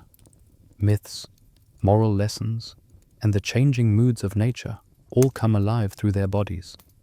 Young apprentices practice tirelessly, repeating each sequence until grace becomes instinct. Their teachers correct posture with gentle touch, adjusting the angle of a hand or the tilt of a chin. Dance, like music, is considered a form of worship, an offering of disciplined beauty to the divine. Elsewhere in the city, wandering bards bring tales to those who cannot visit temples or festivals as often. These storytellers, kathakars, carry little more than a drum, a lute, and a keen understanding of human hearts. They move from village edges to marketplaces to palace courtyards, gathering audiences of children, elders, artisans, and travelers. With a burst of drumbeat or a dramatic strum of strings, they launch into stories that blend myth and memory. One evening, beneath a banyan tree, a bard begins a tale of a brave prince who faced impossible trials. His voice rises and falls like a river, pulling listeners into the journey. Children sit transfixed, their eyes shining. Elders nod knowingly at the lessons embedded in the narrative. The bard's gestures paint images in the air. A twirling hand becomes a chariot wheel. A sudden stomp becomes a demon's roar. Each story ends not with applause, but with thoughtful silence as listeners reflect on its meaning. In wealthier homes and palace halls, musicians gather for evening recitals. The audience sits on woven rugs, while lamp flames flicker gently across stone floors. Singers perform devotional hymns, their voices steady and resonant. String instruments hum with warmth, drums answer with grounding rhythms, and cymbals flash bright accents. Sometimes the king's scholars join, reciting poetry that flows between musical interludes like rivers connecting lakes. Music and storytelling also accompany daily work. Farmers sing rhythmic songs while planting fields. Women hum lullabies as they grind grains or rock infants to sleep. Boatmen chant call and response verses to keep their paddling synchronized. Even potters and carpenters create their own rhythms. The soft thump of clay shaped on a wheel, the steady knock of chisels carving wood. The arts in Ayodhya are more than cultural decoration. They are guardians of memory. They preserve history, teach values, soothe hardships, and celebrate joys. Through song, dance, and story, Ayodhya learns who it is and who it aspires to be. Yet beyond these gentle arts lies another tradition, one equally old, essential and rooted in discipline, the martial training that keeps the city safe. For every tale of heroism told by a wandering bard, there are real protectors whose vigilance maintains peace. Just as dancers move with precision, warriors practice their own choreography of strength and defense. The same rhythms that guide musicians steady the feet of soldiers preparing for archery, swordplay, and coordinated defense. As the day cools and shadows lengthen, sounds from the training grounds begin to rise, bows twanging, shields clashing, feet striking dusty earth in synchronized drills. Let us now walk toward those sounds, exploring how Ayodhya's people prepare to defend their city and uphold the security that allows art, faith, and family life to flourish. On Ayodhya's outskirts, beyond the residential clusters and artisan lanes, lies a wide stretch of packed earth, where the morning's first rays reveal silhouettes already in motion. This is the Shastra Shala, the training grounds where soldiers, palace guards, and young warriors refine the skills that keep the city safe. The air here feels different, taut with focus, charged with discipline, echoing faintly with the heritage of ancient martial traditions. Groups of archers stand in neat rows, their bows crafted from bamboo and horn. At a signal from their instructor, they raise them in unison. The string draws back with a collective whisper, muscles tightening along arms and shoulders. Then, twang, a burst of release. Arrows cut clean arcs through the air before striking straw targets with satisfying thuds. Dust rises from the ground with each volley, hanging briefly before settling again. Nearby, another cohort practices swordsmanship. Wooden swords clack sharply as pairs of trainees move through sequences of strikes, blocks, and counters. Their footwork is steady, each step measured, each pivot deliberate. Instructors walk among them, adjusting a stance here, correcting a grip there. Precision is emphasized over brute strength. Grace is valued as much as power. For warriors trained in Ayodhya, the body must be both strong and controlled, capable of swift aggression, yet grounded in restraint. Not far away, the cavalry drills begin. Horses, sleek, muscular, alert, trot in circles under the guidance of skilled riders. Their tack glints in the sun, brass accents catching flashes of gold with each movement. Riders practice mounting, dismounting, maneuvering in tight formations, and signaling commands with subtle shifts of posture. Dust swirls around hooves as the group transitions from trot to gallop. Their synchronization a testament to years of shared trust between rider and steed. In another area, a group of warriors trains with shields and spears. They form defensive lines, locking shields to create impenetrable walls. Instructors call out imaginary threats, archers from the west, cavalry from the north, and the formation adjusts fluidly. Coordination and communication are paramount. The city's guard is not merely a collection of fighters, but a unified force prepared to respond to danger with strategy as much as courage. Beyond the training fields rise several watchtowers, tall stone structures overlooking the plains surrounding Ayodhya. Their heights offer protection and awareness, allowing guards to spot incoming caravans, wandering animals, or any suspicious movement from afar. The watchtower nearest the city gate is manned at all hours. During the day, guards scan the roads. At night, they listen for unusual sounds, hoofbeats at odd hours, distant calls, the rustle of movement under moonlight. At the main gate, soldiers stand with spears and shields, greeting travelers with calm vigilance. They inspect goods, exchange pleasantries with familiar merchants, and record the entry of caravans into the city's scrolls. Their presence offers reassurance rather than intimidation. In Ayodhya, protection is viewed as an act of service, not domination. Among the city guard are men and women who have trained since youth. Some come from long lines of warriors, others were once farmers, artisans, or students who felt a calling toward defense. Regardless of background, they share a deep pride in their role. Their training instills not only physical skill, but also moral grounding, the responsibility to uphold justice and safeguard peace. As the day moves onward, training shifts into lighter drills. Trainees sit beneath shade trees, sipping cool water from clay cups while instructors recount tactical stories from past generations. These tales of strategic retreats, heroic defenses, or peaceful negotiations carry lessons as important as any physical exercise. Wisdom, after all, is the most enduring weapon. By late afternoon, the sun drifts toward the horizon, softening the harsh brightness of the grounds. The drills gradually slow, then cease. Soldiers gather their weapons, secure quivers, and lead horses to shaded stalls.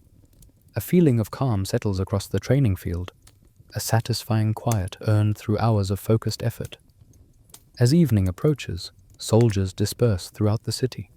Some take positions at the gates, others walk slow patrols along walls and marketplaces, watching as lamps begin to glow in homes and temples. The city's pulse shifts once more from the sharp rhythm of training to the gentle serenity of nightfall. And with night descending, Ayodhya reveals yet another layer of life, slower, quieter, but filled with its own mysteries and beauty. The lamps along the streets flicker to life, fireflies dance near the river, and the city settles into its nocturnal breath. Let us now follow the guards as the sky darkens and step into the world of Ayodhya after sunset, where shadows stretch long and the city's nighttime rhythms emerge. As the sun slips below the horizon, Ayodhya exhales, releasing the last warmth of the day into the cool embrace of twilight.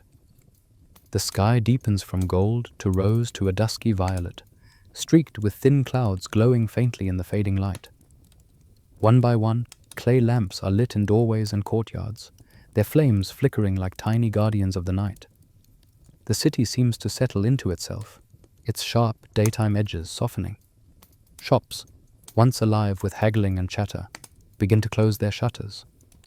Merchants count coins, sweep floors, and tie cloths over their goods. A spice seller secures jars of turmeric and fenugreek, closing the lids with careful taps. A potter lines his unsold wares inside, whispering a small prayer for good business tomorrow.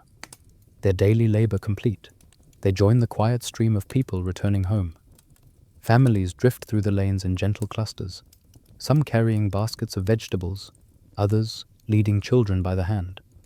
Conversations grow softer, punctuated by occasional laughter as people recap the day's small victories or amusing missteps.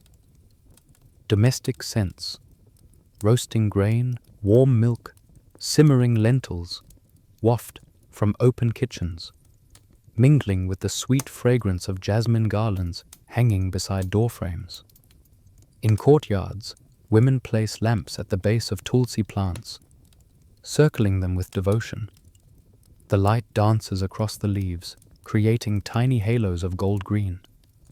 Children chase fireflies with cupped hands, their giggles echoing like silver bells across the evening air. Grandparents sit on woven mats beneath neem or banyan trees, telling stories that glow as warmly as the lamps surrounding them. The sounds of night rise gradually.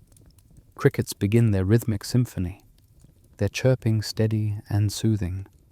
Frogs croak from the marshy edges of the river, adding a rich undertone to the nocturnal orchestra. From distant temples, slow, melodic bells toll, the last rites of the day. Each note carrying a ripple of serenity across the rooftops. Along the Sarayu's banks, the river transforms into a black mirror, reflecting starlight and lamp glimmers from homes perched above the ghats. The water moves with gentle purpose, its ripples shimmering like fragments of moonlight. Some families stroll along the stone steps, enjoying the cool breeze that carries whispers of sandalwood from earlier rituals. Others sit quietly, feet dangling near the water, watching leaf lamps drift slowly downstream. Fishermen, preparing for early dawn work, check their nets by lantern light. Boatmen secure ropes and offer brief nods to passing neighbors. A few wandering musicians, their daytime performances complete, walk home humming the lullabies they play for themselves alone. Their soft melodies weave into the night as naturally as the cricket's song. Inside homes, the evening meal brings families together again. Clay plates are arranged, fresh rotis are wrapped in soft cloth, and warm dal is ladled into bowls. The glow of oil lamps casts gentle shadows on the walls, giving each face a warm, serene radiance. After the last bite, stories continue, tales of childhood, of ancestors, of gods whose adventures echo human dilemmas.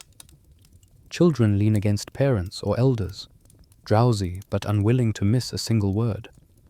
Beyond household walls, neighborhood ties strengthen in the quiet of night. Neighbors, pause to share a lantern-light conversation, discussing tomorrow's weather, a recent festival, or plans for an upcoming wedding.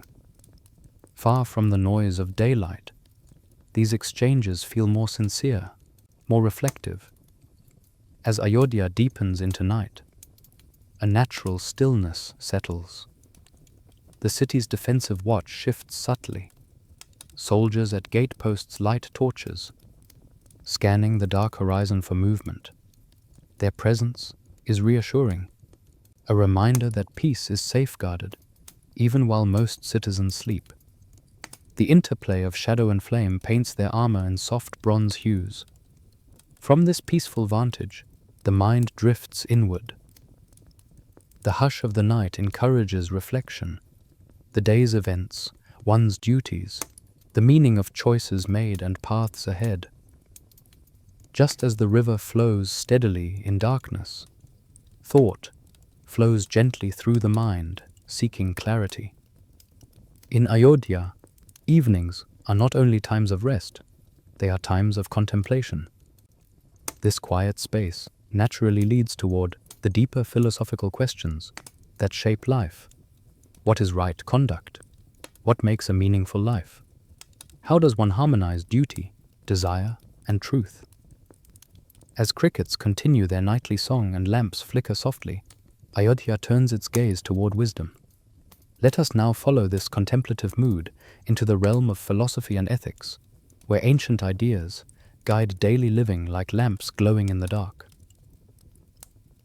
In ancient Ayodhya, Dharma is not an abstract ideal reserved for scholars or sages. It is the living thread woven through everyday existence. It guides how people speak, how they work, how they treat others, and how they understand their place in the world. Whether one is a potter shaping clay, a merchant weighing grain, or a teacher reciting scriptures, Dharma provides the inner compass that aligns personal action with the greater good. At dawn, when families awaken and offer their first prayers, they begin their day with a simple question: how can I walk rightly today?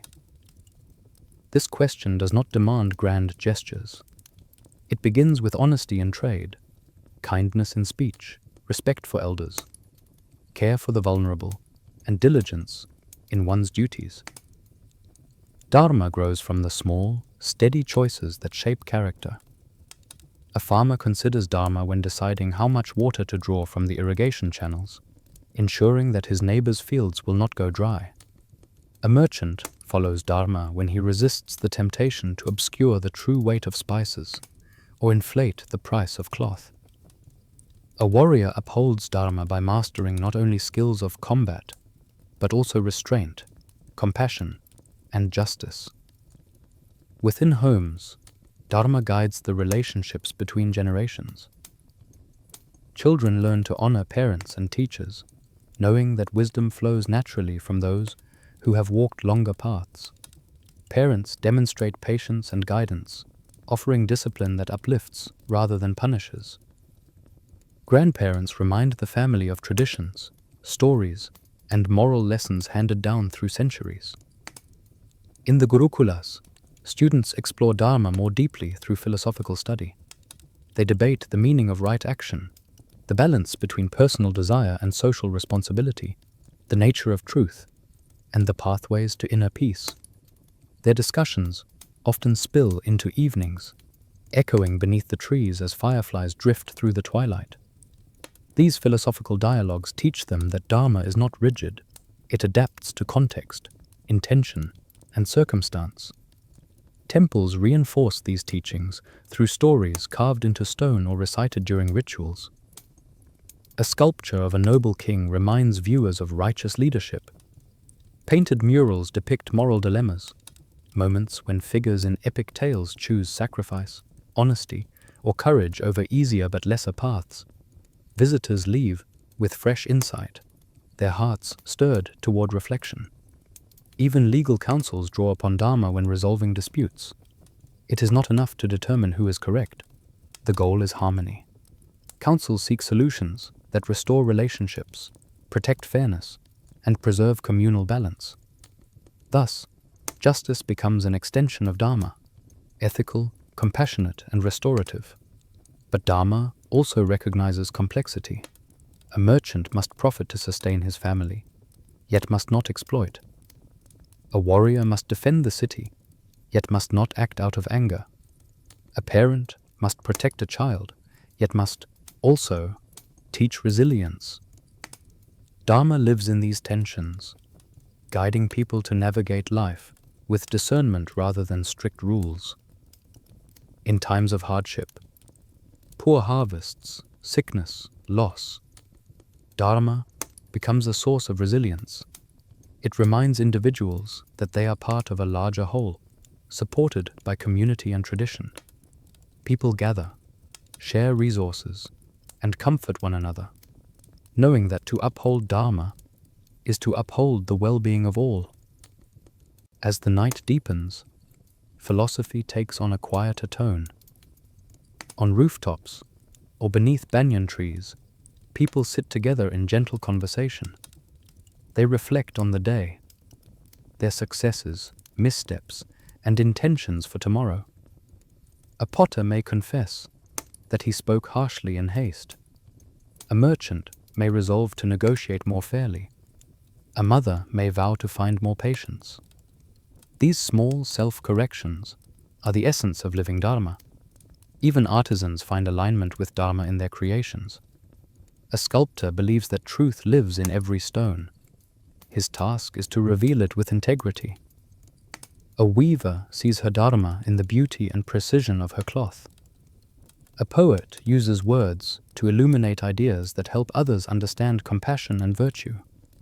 And so, naturally, the philosophical currents of Ayodhya flow into artistic expression. For in this city, art is not merely decoration. It is a medium through which wisdom takes form, a pathway through which truth takes shape. As our reflections settle gently into the night, let us turn now toward the hands and minds that shape Ayodhya's creative spirit, the artists, sculptors, and craftsmen whose works transform ideas into tangible beauty. In the soft morning light of Ayodhya, the city's artistic soul awakens quietly. It does not announce itself with fanfare. Rather, it reveals itself through careful hands, whispered concentration, and the steady rhythm of craft. Here, art is not separated from life. It is woven into clothing, carved into doorways, painted on temple walls, and molded into objects of devotion. Every creation, whether grand or humble, carries the imprint of the culture's stories, values, and deepest aspirations. Inside a temple's outer hall, a group of painters sits cross-legged on scaffolds, working on a mural that has taken months to complete. Their brushes, made from fine hairs tied to slender reeds, move with patient precision. One artist outlines the graceful curve of a divine figure's arm. Another fills in a backdrop of lotus blossoms with soft strokes of mineral pigments. Lapis lazuli blue, turmeric yellow, red ochre, and chalk white blend gently across the wall, creating scenes from epics and legends beloved throughout Ayodhya. A master painter pauses to examine her work, catching how the morning light illuminates the god's expression. She adjusts a shadow beneath the eye, giving the face an almost lifelike presence. To her, painting is a sacred act, a form of meditation through which divine stories continue to live. The murals are more than decoration. They guide the city's residents, reminding them of courage, compassion, sacrifice, and joy. Outside the temple, the weaving quarter hums with gentle activity. Looms stand tall beneath thatched roofs, their wooden frames smooth from years of use. The air vibrates with a soft, rhythmic clacking as weavers shuttle colored threads through warp and weft. Textiles emerge slowly, patterned with geometric motifs or flowing designs inspired by nature. Rippling waves, curling vines, stylized peacocks, and sunbursts. Kamala's neighbor, a seasoned weaver named Sharada, works on a ceremonial cloth intended for an upcoming festival. Her fingers move swiftly, each motion a testament to muscle memory refined over decades. She pauses occasionally to check the tension of the threads, or to adjust a color combination. Weaving, she knows, carries dharma as surely as words or actions. A well-made cloth offers warmth, dignity, and beauty. It honors the wearer and the moment for which it is created. Nearby, young apprentices practice on smaller looms. Their first works, simple shawls and scarves, bear slight irregularities, but the pride in their eyes is unmistakable. Their teachers encourage them gently, reminding them that mastery comes not from speed, but from attentive presence. In Ayodhya, weaving is both livelihood and lineage, a craft passed lovingly from one generation to the next. In the sculptor's district, carvers work with sandstone, wood, and clay. The rhythmic tapping of chisels echoes softly through the alleys, blending with the murmur of artisans discussing techniques or stories behind their creations. A sculptor named Mahir sits before a half-formed figure of a guardian deity. The stone is rough, unrefined, but he sees within it a form waiting to emerge. His chisel moves slowly at first, removing imperfections and revealing contours. Gradually, the face takes shape, a serene expression, eyes half closed in eternal calm. Carving is an act of revelation. Artisans believe the image already exists inside the material. Their task is not to invent, but to listen, to feel where the stone yields and where it resists. Each figure bears subtle traces of its maker's spirit, a silent dialogue between human intention and natural form. Clay workers, too, embody this delicate balance. In small workshops near the river, potters turn wheels, spun by hand or foot. The wet clay rises beneath their palms, shifting effortlessly from lump to vessel. Bowls, lamps, figurines, and ritual objects emerge one after another. Some are smoothed and fired, others are painted with simple motifs, dots, spirals, or scenes from rural life. Children often cluster near the potters' shops, captivated by the transformation unfolding before their eyes. To them, clay is magic, a shapeless mass that becomes something purposeful through skill and patience. Many families keep hand-molded figurines, small images of gods or protective spirits, on home altars. These tokens, humble in form yet rich in meaning, anchor devotion within the household. Across these artistic traditions, one truth resonates. Ayodhya's crafts are vessels for its stories. Paintings depict episodes from sacred texts, guiding viewers toward moral reflection. Textiles preserve symbols that represent blessings, lineage, or cosmic balance. Carvings embody deities whose tales have shaped the city's identity for centuries. In this way, art becomes a bridge between people and the myths that nourish their inner worlds. And so, as the artisans finish their day's work and the sun begins its slow descent, their creations invite us deeper into the myths, legends, and cosmic stories that give Ayodhya its spiritual and cultural heartbeat. Let us now follow that call into the world of Ayodhya's ancient narratives, stories whispered by elders, sung by bards, and carved into the very stones of the city. In the quiet of early evening, when lamps glow in thresholds and the sky settles into violet hues, Ayodhya becomes a storyteller's realm. Every household, every temple courtyard, every riverside step holds remnants of tales that have guided hearts for generations. Children sit cross-legged before elders. Travelers rest beneath banyan trees. Wandering bards find eager audiences in marketplaces. These tales, rich, timeless, and resonant, anchor Ayodhya in a mythic tapestry. Among the most cherished stories are those of Rama and Sita. Though centuries have shaped the way they are told, their virtues remain a guiding light.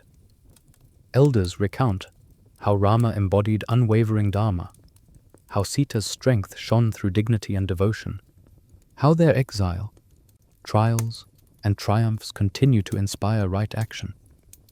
These stories are not recited with grandiosity, but with reverence, woven into nightly routines, festival songs, and temple rituals. Children listen wide-eyed as their grandparents describe Hanuman leaping across the ocean, his loyalty fiery and pure. They imagine forest hermitages, golden palaces, and celestial weapons that gleam with divine energy. Yet the lessons are clear beneath the wonder. Courage, humility, loyalty, and truth must guide one's path. But Ayodhya's folklore is not limited to the great epics. Local stories, shaped by its rivers, forests, and the quiet corners of daily life, flourish with equal vibrancy. Near the Sarayu, people speak of a river nymph whose laughter can be heard in the evening breeze. Travelers resting beneath ancient trees share tales of sages whose meditations could calm storms or summon healing rain. Shepherds whisper of protective forest spirits who guard their flocks from harm. In small shrines scattered across the countryside, villagers tell stories of wandering ascetics who once passed through Ayodhya, leaving behind teachings carved into memory rather than stone.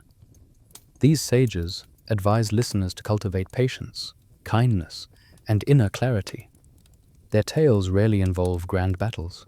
Instead, they illuminate the quiet heroism of compassion and restraint. Many local legends revolve around celestial beings who momentarily descended to earth, sometimes as birds that guided travelers, sometimes as musicians whose melodies brought peace to troubled minds. These stories, though fantastical, reflect the city's belief that the divine is never far away. The boundary between mortal and celestial feels porous, softened by devotion and imagination. Even craftsmen echo these narratives in their work. Painters include hidden symbols from beloved tales. Weavers embed patterns representing mythic forests, flying monkeys, or protective gods. Sculptors carve scenes of devotion or courage into temple pillars. Myth lives not only in words, but in every texture, color, and form that adorns Ayodhya. Wandering bards ensure that oral traditions remain vibrant. In marketplaces, they strike their drums and begin reciting tales that shift effortlessly between humor and solemnity. A bard may tell of a mischievous sage who outwitted a king, drawing laughter from the crowd, then transition into a solemn story of a warrior who renounced violence after recognizing the divine in all beings. Listeners respond to each emotional turn, their expressions glowing in the warm light of oil lamps. These stories do more than entertain. They shape Ayodhya's moral imagination. They offer mirrors in which listeners reflect on their own decisions, struggles, and aspirations. A merchant may think of Rama when weighing honesty against quick profit. A mother may recall Sita's resilience in guiding her daughter. A young student may remember Hanuman's courage before a daunting task. As night deepens, the tone of storytelling shifts. Fires burn low, crickets become louder, and the sky fills with stars that resemble tiny eyes watching from the heavens. In this sacred atmosphere, stories soften into gentle reflections. Elders speak of the soul's journey, of peace found in meditation, of what it means to live truthfully. Children drifting toward sleep listen with half-closed eyes, absorbing the wisdom like a soothing lullaby. The lines between myth, history, and daily life blur beautifully. Ayodhya's people do not seek to separate the real from the legendary. They understand that both shape the human experience. Myths illuminate life's mysteries, while life gives myth its grounding in emotion, duty, and reflection. And as the stories fade into the quiet hum of the night, they guide us toward deeper introspection, toward the spiritual practices that unfold beneath the stars, where devotion blends with stillness. Let us now follow this gentle transition into Ayodhya's nightly world of spirituality and contemplation, where lamps flicker at shrines and hearts turn inward in seeking. The Sarayu at night is a world unto itself. As the final colors of sunset fade, the river transforms from a shimmering ribbon of gold into a deep, velvety expanse reflecting the constellations above. The sky stretches endlessly overhead, its stars scattered like grains of luminous sand across a dark ocean. Their reflections quiver gently on the water's surface, each time a breeze stirs the currents. Along the Ghats, the last of the day's visitors wander homeward. Their footsteps echo softly on the stone steps, fading into the distance. Soon, only those seeking solace, prayer, or quiet companionship remain. The lamps placed earlier during evening rituals continue to glow, tiny flames flickering bravely against the vastness of the night. They cast delicate halos across the steps, glinting off copper, offering bowls, and the smooth, time-worn stone. A small group of devotees gathers at the water's edge. Some stand with hands folded, others sit cross-legged, their eyes half closed in meditation. Their chants begin softly, a low hum that blends with the river's rhythm. The words are ancient, spoken more from the heart than the tongue, rising and falling like the tide. Experienced practitioners slip easily into the melody, while newcomers allow the sound to guide their breath. The chants carry across the surface of the Sarayu, their echoes returning as gentle whispers. The river seems to respond, its currents swaying in subtle patterns, as if recognizing the devotion offered to it. The air is cool here, tinged with the scent of night-blooming flowers and damp earth. A faint sweetness drifts from nearby groves, where jasmine blossoms have opened in the dark. Fishermen securing their boats pause to watch the rituals, leaning quietly on their oars.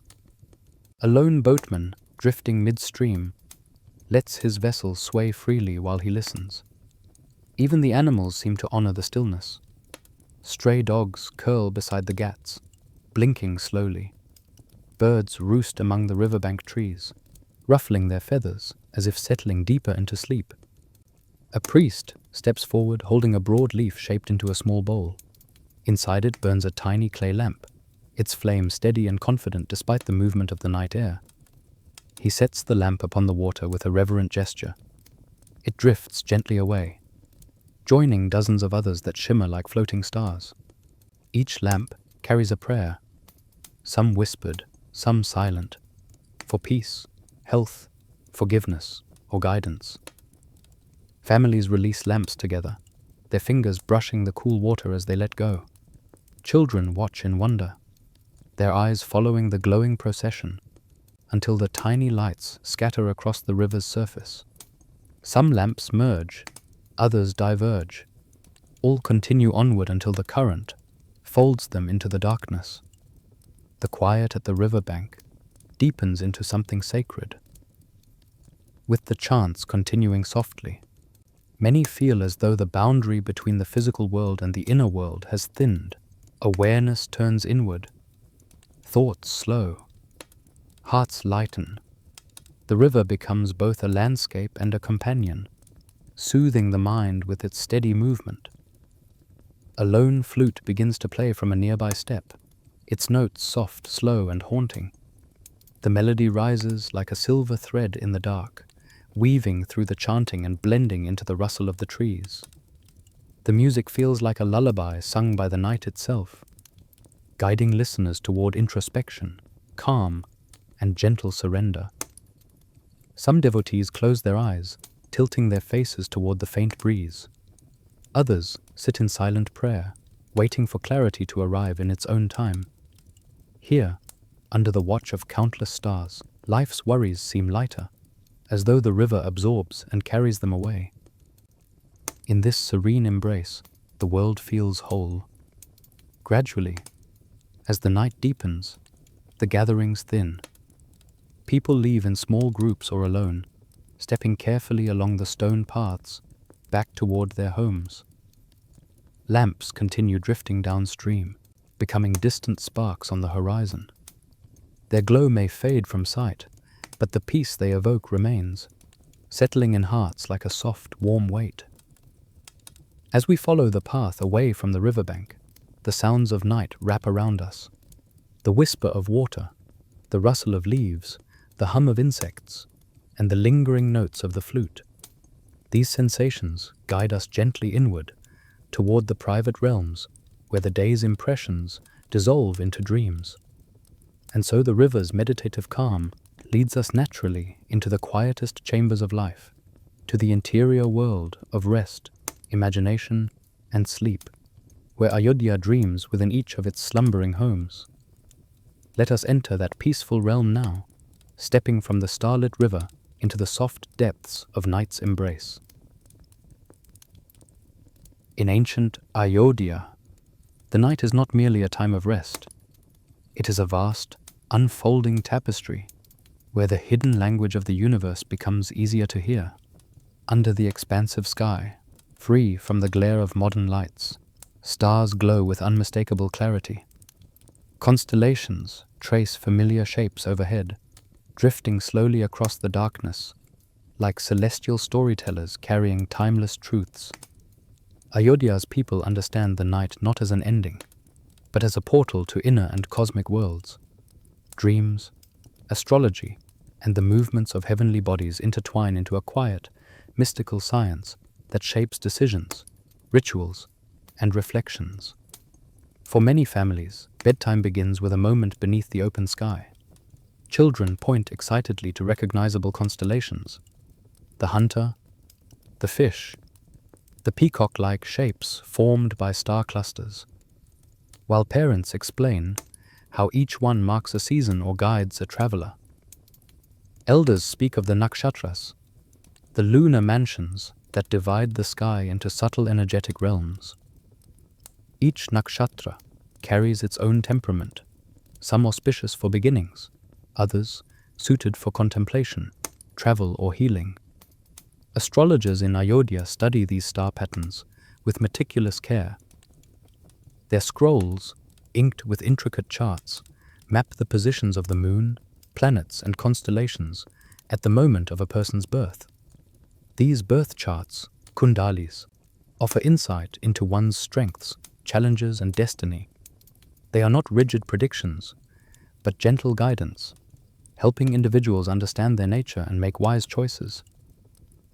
During the cool nights of early winter, people sometimes gather around an astrologer seated beneath a lantern's steady glow. They bring questions about travel, marriage, business ventures, or spiritual dilemmas. The astrologer, after examining the star positions, offers advice rooted in both cosmic patterns and lived wisdom. His words are spoken softly, as though respecting the quiet grandeur of the night sky itself. Yet it is dreams that carry the most personal meaning. In Ayodhya, dreams are seen as messages, reflections of one's inner world, echoes of unresolved thoughts, or symbolic whispers from the divine. A dream of clear water might signify emotional clarity. A dream of climbing a hill could signal upcoming effort or triumph. Elders often help interpret dreams in the morning, listening closely and offering gentle interpretations, grounded in experience and scripture. Children, intrigued by the mystery of dreams, sometimes fall asleep, hoping to glimpse heroes from stories, or to visit imaginary forests and palaces. Adults may dream of ancestors, receiving comfort or subtle guidance.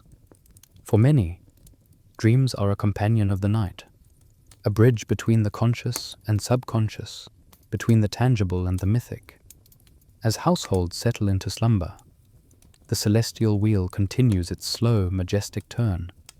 The moon drifts across the sky, casting its pale glow on rooftops and courtyards. Sometimes it shines brightly, illuminating the entire city. Other nights it hides behind thin clouds, turning the darkness velvety and deep. Its waxing and waning modify tides, moods, and rituals. Some families choose specific nights for offering prayers or beginning fasts, guided by lunar cycles understood for centuries. Astrologers say that the planets, too, dance their intricate rhythms, each movement influencing tides of emotion, fortune, and spiritual inclination. Jupiter's expansive blessing, Saturn's call for discipline, Mars' fiery energy, All are recognized as subtle forces shaping human behavior. The people of Ayodhya do not fear these influences. They accept them as natural currents within a vast cosmic river. Even artisans align their work with the stars. Sculptors may begin a new piece under a favorable nakshatra. Farmers mark planting seasons by watching the rising of certain constellations.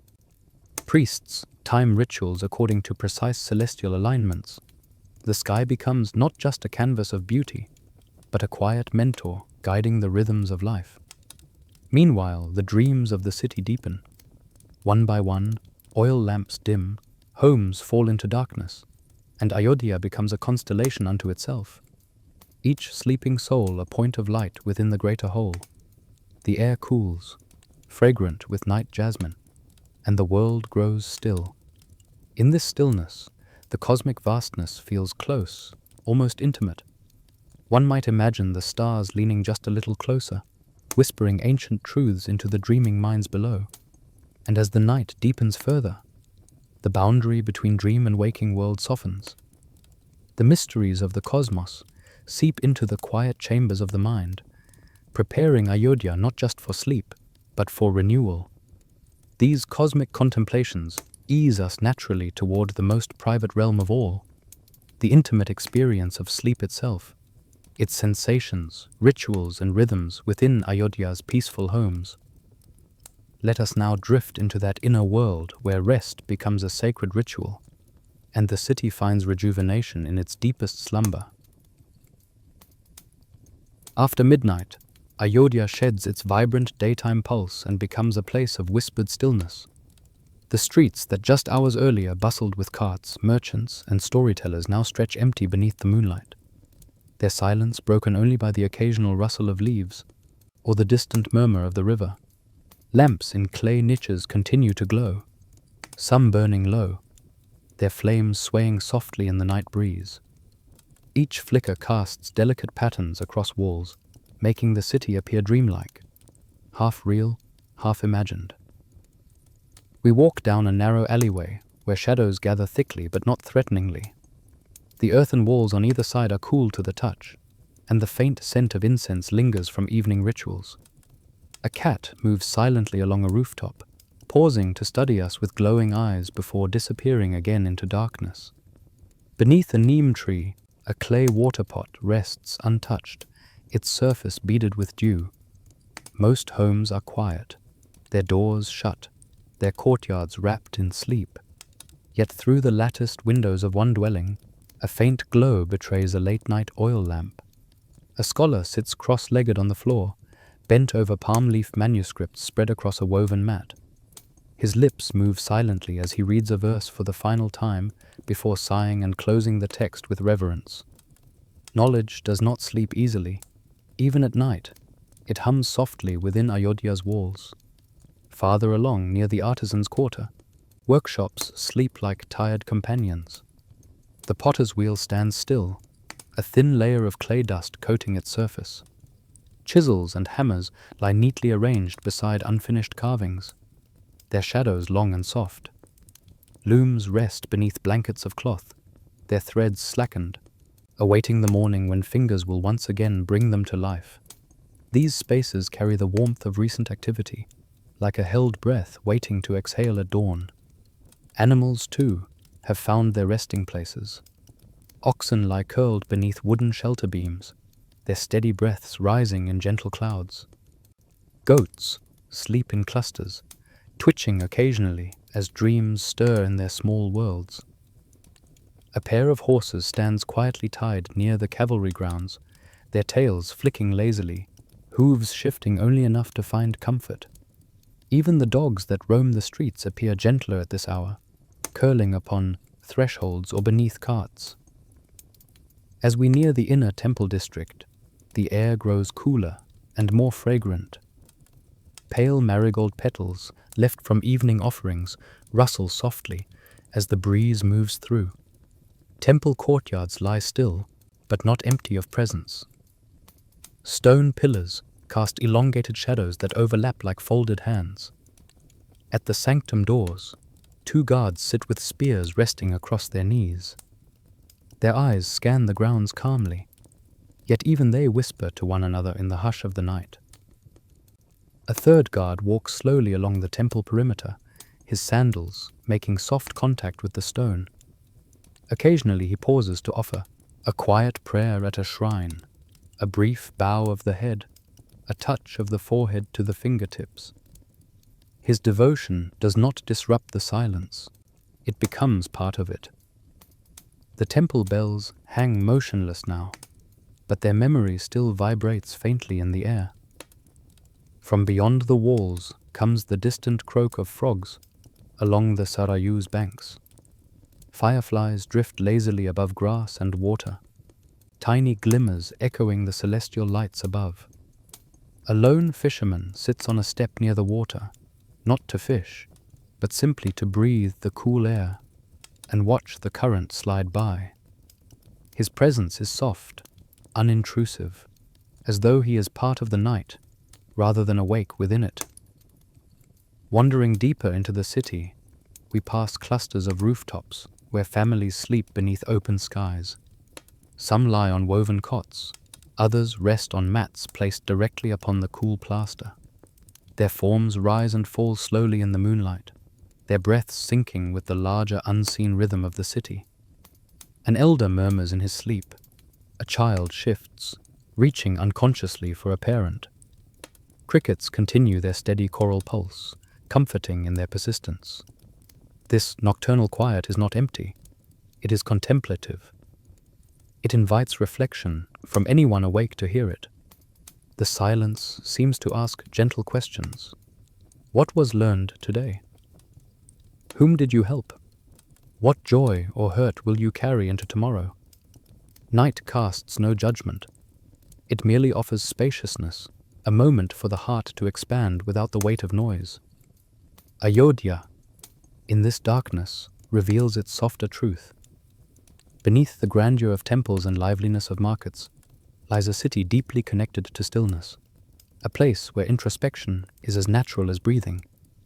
As the night grows deeper still, this quiet reflection guides us onward, toward the most intimate space of all, the sleeping mind, the inner journey, the tender vulnerability of households drifting into dreams. Now, let us follow that inner glow into the realm of rest itself, the soft, private world of beds, blankets, and slumbering hearts in Ayodhya. Within the courtyard home, shaded by its towering neem tree, the family moves through the gentle rituals that come at the end of a long day. The shadows cast by the tree's branches dance lightly across the clay floor, stirred by the night breeze drifting through the open archways. The household, once bustling with morning chores and midday preparations, now glows with a softer, more contemplative energy. Kamala finishes, wiping the last clay cup, placing it carefully beside the stack of vessels meant for tomorrow's meals.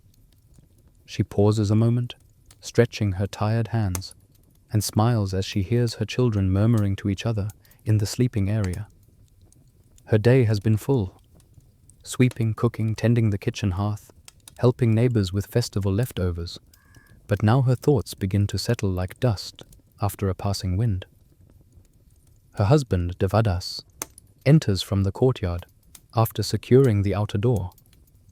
Earlier, he spoke with neighbors returning late from the riverbank, exchanging quiet words about the drifting lamps and the peaceful night. Now he sets aside the scroll he brought from the temple, part of his evening reading, and joins his family by the dim glow of the clay lamp. Their eldest child, the curious and thoughtful Asha, sits beside her grandmother, leaning her head against the older woman's shoulder. Grandmother holds a strand of tulsi beads, turning them slowly between her fingers. She whispers a short prayer, one for the well-being of the family, for good dreams, and for gratitude for the day just lived. Asha listens raptly, not for the prayer's words, but for the tone, calm, steady, full of warmth. The younger son, Arjun, plays absent-mindedly with a small clay figurine of Hanuman carved by a neighborhood sculptor. The figurine's surface is smooth, worn slightly from days of handling. Arjun imagines small adventures, watching the flickering lamplight cast heroic shadows on the wall. His soft play blends into the background hum of nighttime sounds. Asha's grandmother begins to tell a story, a tradition she upholds each evening. Tonight, she recounts a local tale about a wise sage who taught humility by showing villagers how stars reflected in water can be both beautiful and fleeting. As she speaks, her voice rises and falls with calm rhythm, and the children listen in that half-awake, half-dreaming state that only nighttime stories can summon. Kamala and Devadas exchange a glance, one of quiet gratitude. For them, these nightly gatherings are not merely habit, but a source of connection. The family's morning began with chores and temple routines, the afternoon with markets and tasks, the evening with music, river lamps, and gentle reflection. Now, in the quiet moments before sleep, they come together to honor the simple beauty of a shared life. After the story, Devadas asks the children what they learned today. Asha speaks about identifying constellations with her friends during dusk. Arjun proudly describes helping Kamala grind grains for the evening meal. Their parents listen with patience and encouragement, reinforcing the idea that every day carries its small teachings. In many homes in Ayodhya, such end-of-day reflections hold deep meaning. People recount not only what they accomplished, but also what they felt. Moments of kindness received, temptations resisted, insights gained. This family follows that tradition gently. Kamala mentions how grateful she felt for the neighbors who shared herbs earlier in the afternoon. Devadas reflects on something he read in the temple scroll, a verse about how honesty strengthens both community and self. Grandmother smiles and reminds them that gratitude is a lamp that must be lit each night, just as surely as the physical lamp burning beside them. Her words drift through the room like a blessing. As the lamp burns lower, the family begins their final preparations for sleep. Kamala sprinkles cool water across the courtyard floor to settle the dust. Devadas adjusts the woven mats, ensuring comfort for the night. The children curl beneath light cotton cloths, their eyes heavy but content. Before slipping into sleep, the family silently thanks the day for its lessons and joys. The neem leaves rustle softly above them, as though offering its own good night. Crickets chirp steadily beyond the courtyard walls. The faint echo of distant temple bells marks the hour. Gradually, one breath at a time, the household sinks into rest. The city around them joins in this rhythm. Thousands of families slumbering beneath the same starlit canopy, dreaming their private dreams, while sharing a collective peace. And as we leave this family to their well-earned sleep, we feel a gentle shift in the air, an invitation to transition into the deepest quiet of all, the final chapter, where the entire city rests in unified stillness, and Ayodhya's night becomes a cradle for the soul. Let us walk softly now, toward that closing vision of rest and renewal. Night deepens over Ayodhya until the city seems softened at its edges, as though wrapped in layers of shadow and moonlight. The once busy streets are now empty, save for the rare silhouette of a temple guard or the glimmer of a wandering firefly. Gradually, even those faint traces of motion quiet themselves.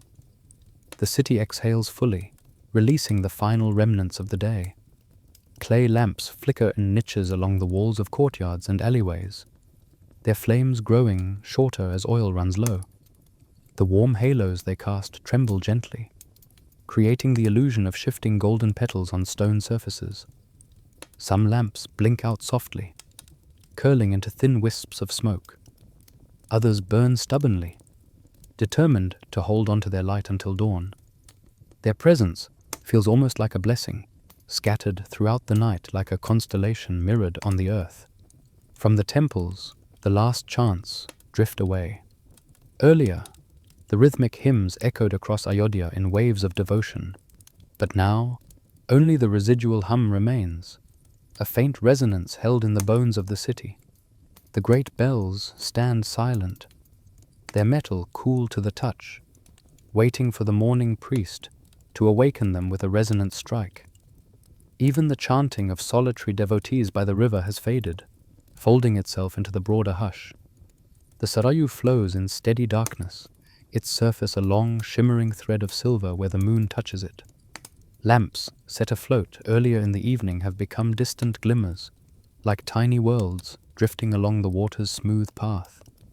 Some have extinguished naturally, their flames' journey complete. Others, carried by a patient current, continue onward, reminding the few who remain awake that prayers can travel farther than the eye can follow. Near the riverbank, tall grasses sway lightly as night creatures move quietly through them. Frogs croak in intermittent rhythms. Crickets maintain their steady nighttime chorus. An owl hoots once from the hollow of an old fig tree, a deep call that echoes across the water. These sounds do not disturb the quiet, they stitch it together, giving it depth and texture. Throughout the residential districts, woven cots lie arranged neatly on rooftops and within open courtyards. Families rest beneath cotton sheets, their bodies relaxed after long days of work, devotion, and storytelling. Children curl against parents or siblings, their hands still clutching small toys or scraps of woven cloth. Elders sleep with their faces turned toward the direction of the rising sun, as tradition often guides them. Each household becomes like a small, safely guarded sphere of peace. Even the animals sense the city's descent into slumber. Cows lie down beneath trees, their bodies rising and falling with slow breathing. Temple elephants stand drowsily in their stalls, tails swaying just enough to keep insects away. Horses rest with one hind leg bent, heads lowered in dreamy half-sleep. Dogs wander less now, curling into small circles at thresholds they know well. The marketplace sits emptied of life, stalls shut tight, spices sealed away in clay jars. The scents of turmeric, cumin, and asafoetida linger faintly in the air, remnants of daytime bustle. Looms in the weaving quarter stand motionless. Potters' wheels rest like sleeping suns. In sculptors' workshops, half-carved figures seem peaceful, as though dreaming their final forms. Across the city, the watchtowers remain the only places fully awake. Torches burn steadily at their peaks, and guards observe the dark horizons with quiet vigilance. Their presence forms a protective circle around Ayodhya, silent, steadfast, and reassuring. Though the city slumbers, it is never unguarded. Above all of this stretches the immense bowl of the night sky. Stars shimmer in clear patterns, and the moon hangs radiant and calm. For many in Ayodhya, this celestial canopy is more than beauty. It is comfort, constancy, and a reminder that they belong to a world both large and harmonious. Tonight, the heavens shine with particular gentleness, as if watching over every sleeping soul below.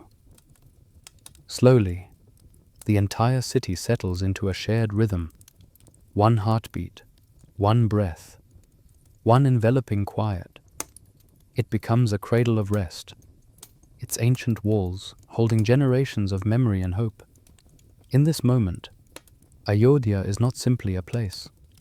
It is a sanctuary, a living lullaby sung by water, wind, and sky. As the night reaches its deepest hour, we stand at the edge of this serene hush, feeling its calm seep into our own awareness. The day's journey has come full circle, inviting us now toward closure, renewal, and the gentle promise of dawn. Let us drift into that final chapter, where all of Ayodhya sleeps, and where the story finds its softest ending.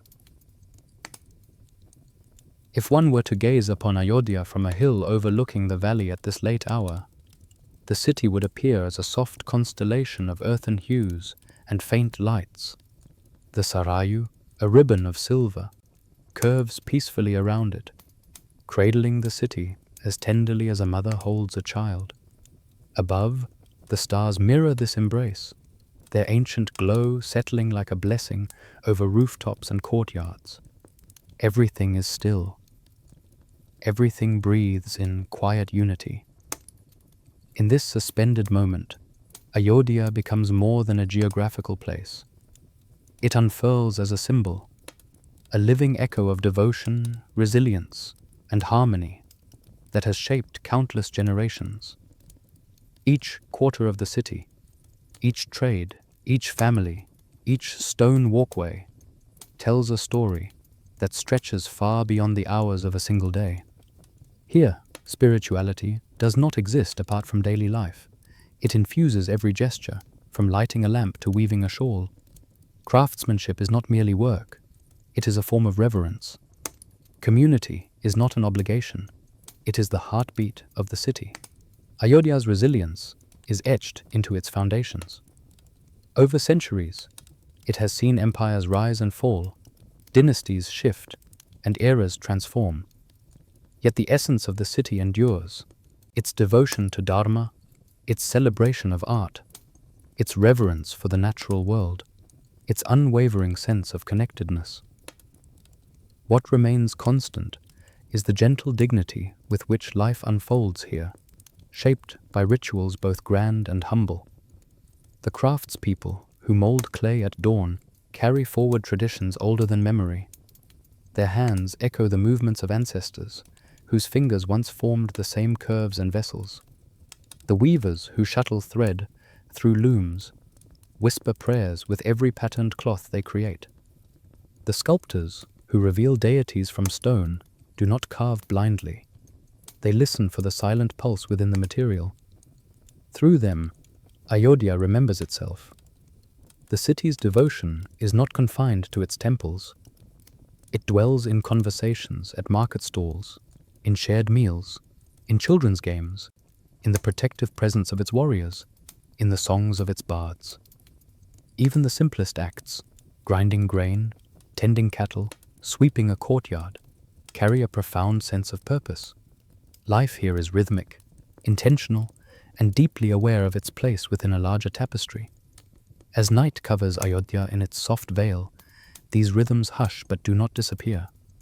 They become the dreams of the city, dreams of riverbanks glowing with lamps, dreams of festivals bursting with color, dreams of philosophical debates beneath banyan trees, dreams of artisans shaping beauty into existence, dreams of families gathering for stories at dusk, dreams of children racing through sunlit lanes.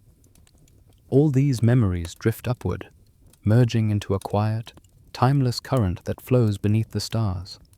If one listens closely, even now, a gentle hum seems to rise from the sleeping city, a harmony woven from centuries of devotion, creativity, and care. It is not loud. It is not forceful. It is a soft, steady vibration, like the final note of a lullaby lingering in the air long after the singer has fallen silent. That hum carries with it a message, that beauty can be found in the simplest acts, that community is an anchor in uncertain times, that resilience grows from shared purpose, and that peace is something cultivated moment by moment. Ayodhya stands as a reminder that even in a world of constant change, the human heart seeks harmony, meaning, and connection. As we zoom out further, the city becomes a gentle glow on the landscape, surrounded by fields, forests, and the eternal flow of the Sarayu. The night deepens, but with it comes an even greater sense of warmth, as though the city itself were embracing all who dwell within it, and all who wander through it in imagination. Now the final lamps extinguish, the last murmurs of wind soften, the stars draw their quiet arcs above, steady and serene. Ayodhya rests completely, a cradle of tranquility, suspended in time, offering its peace to anyone who listens. Allow this serenity to settle into your own breath. Let the city's calm seep into your thoughts, loosening the last knots of the day. Release yourself into the same gentle night that enfolds Ayodhya. Let the river's hum guide you deeper into rest. Let the timelessness of this ancient place become your refuge. And with that, we close our journey, softly, leaving Ayodhya glowing in the distance, a beacon of peace within the vast, quiet universe. May your dreams be as still and luminous as this night.